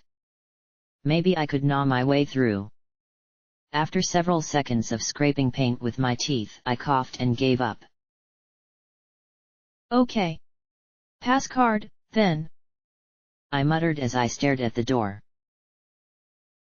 That meant going back up. On the second floor we entered a large, long room half filled with machinery. Super Speedy Cider Squeezy 9000 had been written on one side, but the metal plaque had been scratched out and a sign reading Super Speedy Flux Mixer 9000X Turbo had been painted above it. There was a hopper on one end that was half filled with glittering gems and a keg marked Bio Magical Deluxe Flux on the far side. As I dug out the gemstones with my hooves, Rampage fiddled with a projector on a small table in the middle of the other half of the room. Suddenly, the lens lit up and crackling music filled the room. A flickering square appeared on the wall, and two unicorn stallions trotted into view. If one hadn't been sporting a mustache, I'd never have been able to tell them apart. Well, how do you do? How do you do? The smooth-lipped one said with a cheery grin. I'm Flim. I'm Flam, said the other. And we're the world-famous Flim Flam brothers, welcoming you to Hippocratic Research. A place where science is pursued effectively. Efficiently, piped the twin. And ethically, they said in unison with a solemn nod of their heads. Flim gestured to a cartoon drawing of the building. I'm sure that you're familiar with a great many of our products. What kind of world would we be living in without Sparkle Cola? Flam asked, pressing the back of his hoof to his eyes. A little note popped up in the bottom of the screen, barely caught by the pink pony in my head. Not affiliated in any way, shape or form with the Ministry of Arcane Science or its employees. Any resemblance is strictly coincidence. And how could we get the life without Wonder Glue? Flim asked as he held up a tube in his hooves. Well, you need not wonder any longer, dear consumer, because these are just a few of the many products brought to you by the hard-working ponies at Hippocratic Research. Flam said as the other pony shook hard to free himself from the bottle of glue. Then he looked out, smiled sheepishly, and stepped back as the mustached pony gestured to his side. While dozens of our end-user products like a Bronco detergent and sugar apple bomb cereal are familiar to you, Our most important product is a material you may not be very familiar with. Or maybe you are, in which case, what are you doing wasting time watching this? Flim interjected as he reappeared beside his brother. So, by now you're probably wondering what is this amazing mystery product that brings so much joy and wonder into my life. Flux, they declared proudly as a smiling cartoon barrel filled to the brim with rainbow goo appeared between them. Now, if you're a clever pony, you're asking yourself, what is Flux and just what can it do? Flim said as he nodded his head. And if you're not asking that because you already know, then why aren't you working for us? Asked Flam with a cheeky grin. Flim put a pair of thick, nerdy glasses on. Flux is the simple term for bioarcano-chemo flux. You might also hear it referred to as biomagical flux or metacatalyst, but those are just simple terms for the wonder substance of our time. He said with a nod as the barrel was replaced with a tree. What does it do? Why, what doesn't it do? You see, think of flux as raw magical goo. You can use it to make all kinds of magical effects. The barrel moved on top of a machine. Take an example of our good friends at Bronco. All you need is the proper equipment and some scrap metal. Flam crowed. A heap of scrap metal moved into the machine. The smiling barrel dripped one rainbow-colored drop into it. There was a flash, and a smiling toaster rolled out. Amazing! Science! I had to admit, I was impressed. P21, not so much. Flim appeared with a wide grin. So, where does this magical mystery substance come from? Well, the exact mixture is a closely guarded secret. Flam frowned sternly. Very closely guarded. We wouldn't want any nasty stripes getting their hooves on it. Then he suddenly grinned. At least not for less than a bajillion bits. Then they said in unison, just kidding. Flim pointed to a cartoon copy of the machine occupying the room. Well, wonder no longer. Here at Hippocratic Research, we put science and technology to good use. A stack of gemstones appeared over the hopper end and poured in. With our own special blend of quality equestrian gemstones. 6 bottles of red, orange, yellow, green, blue, and purple poured into the middle as Flam went on, and our own domestic rainbow colorant. And our own special patented super spell. They proclaimed together, and shot cartoon lightning at the cartoon machinery from their horns. The machine began to flash and flicker, and suddenly a rainbow sludge poured out the far end and into a drum. We create our one-of-a-kind, cannot be duplicated, manipulated, copied, or knocked off flux. The image then showed the building end, leaving it, wagons being pulled by train tractors heaped with smiling barrels. And where does it go when it's done? Well, where doesn't it go? Flux is used in everything from abdominal braces to zippers and everything in between. Hundreds of products you use every day either were made from, with, or by flux. Flim said off-screen. Flam then appeared looking sad. Now, we want to caution you that something as super amazing, one of a kind as flux is not something you should play around with. Flim appeared next to him and gave a solemn nod. Absolutely. They vanished as Flim's voice went on. No doubt you've heard about some poor pony playing around with a barrel of unauthorized, tampered, or used flux and suffering some horrible accident. A smiling pony wearing a bow trotted along and inexplicably tripped and fell into an open frowning barrel. She popped back out, but a wing sprung from her left side and a cow's horn sprouted out of the right side of her head. She looked like quite the sad pony. For which Hippocratic Research denies any and all liability, Flam muttered softly.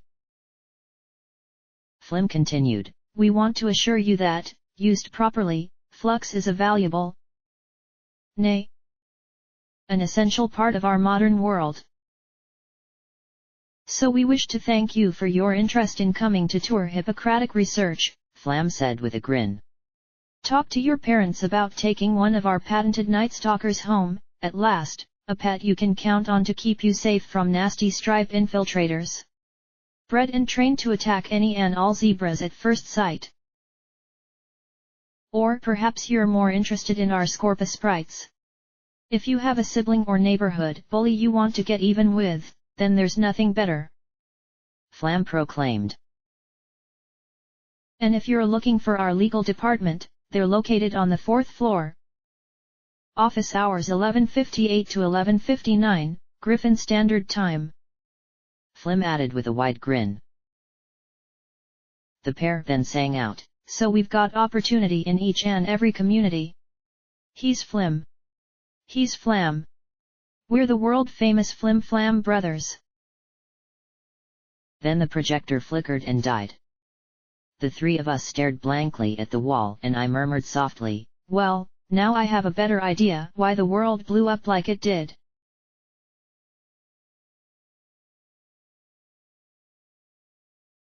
What harebrained idiot would think of taking a scorpion and putting wings on it?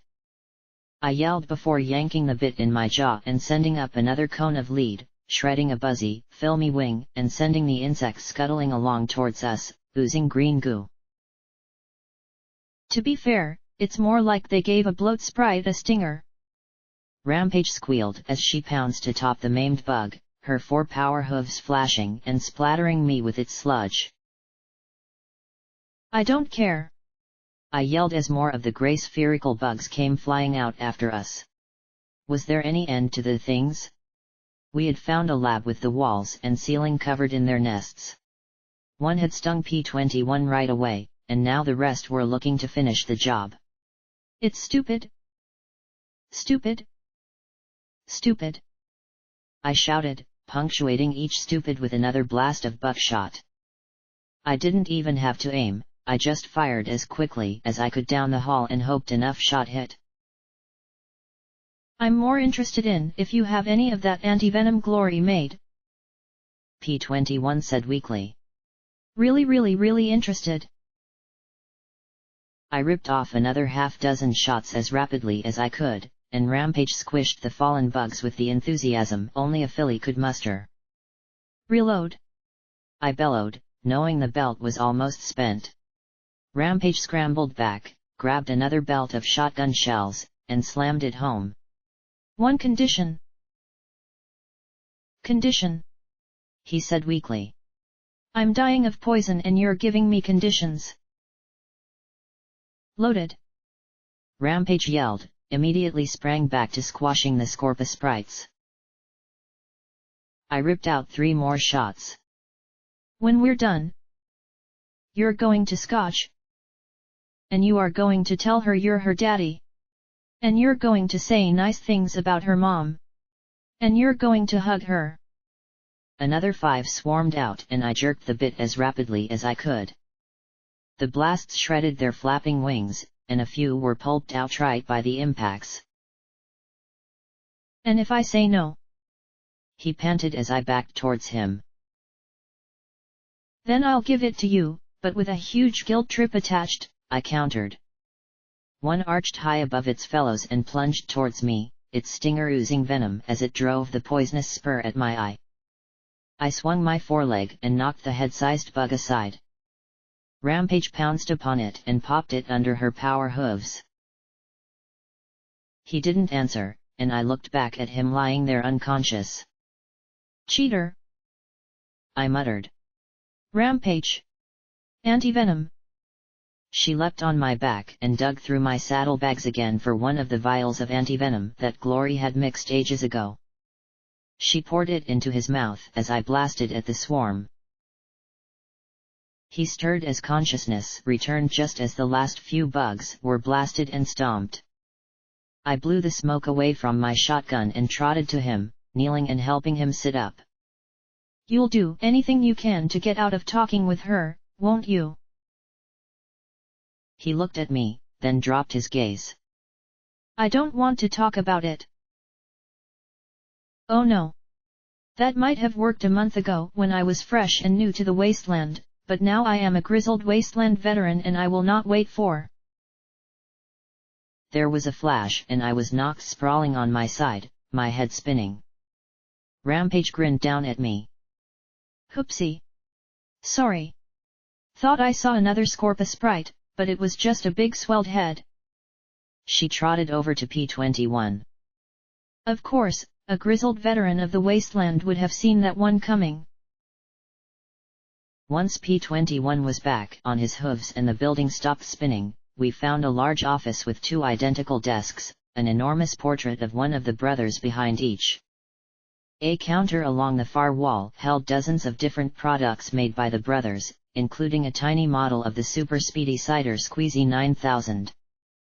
2 skeletons wearing fancy business suits lay huddled together surrounded by 4 suitcases. One had split open, spilling countless gold bits across the floor of the office. I saw a pair of tickets clutched into one brother's hooves and flipped them open. Hoofington to Porca Porca. Departure time, 2 p.m. I patted the skull sympathetically. Should have gotten a morning flight. Rampage pointed at Flim's desk as P21 started to work on Flam's terminal.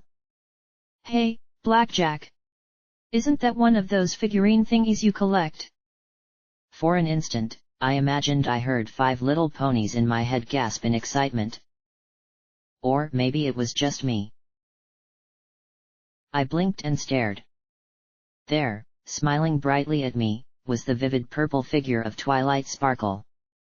Slowly, I approached with a smile. Could it be? Was it possible? I carefully scooped it up in my hooves and hugged it to my chest. At last. It's Chui. I frowned and pulled it away, looking down. A wide, cheesy grin met my eyes, her pupils were different sizes and pointed in opposite directions. I'm an egghead, read the plaque. My eyes narrowed as I tapped the figurine's head, making it wobble and bobble around wildly. It wasn't a statuette, just a cheap plastic knockoff. With a sour grunt, I chucked it into the garbage bin. P21 looked up from the terminal. Well, bad news.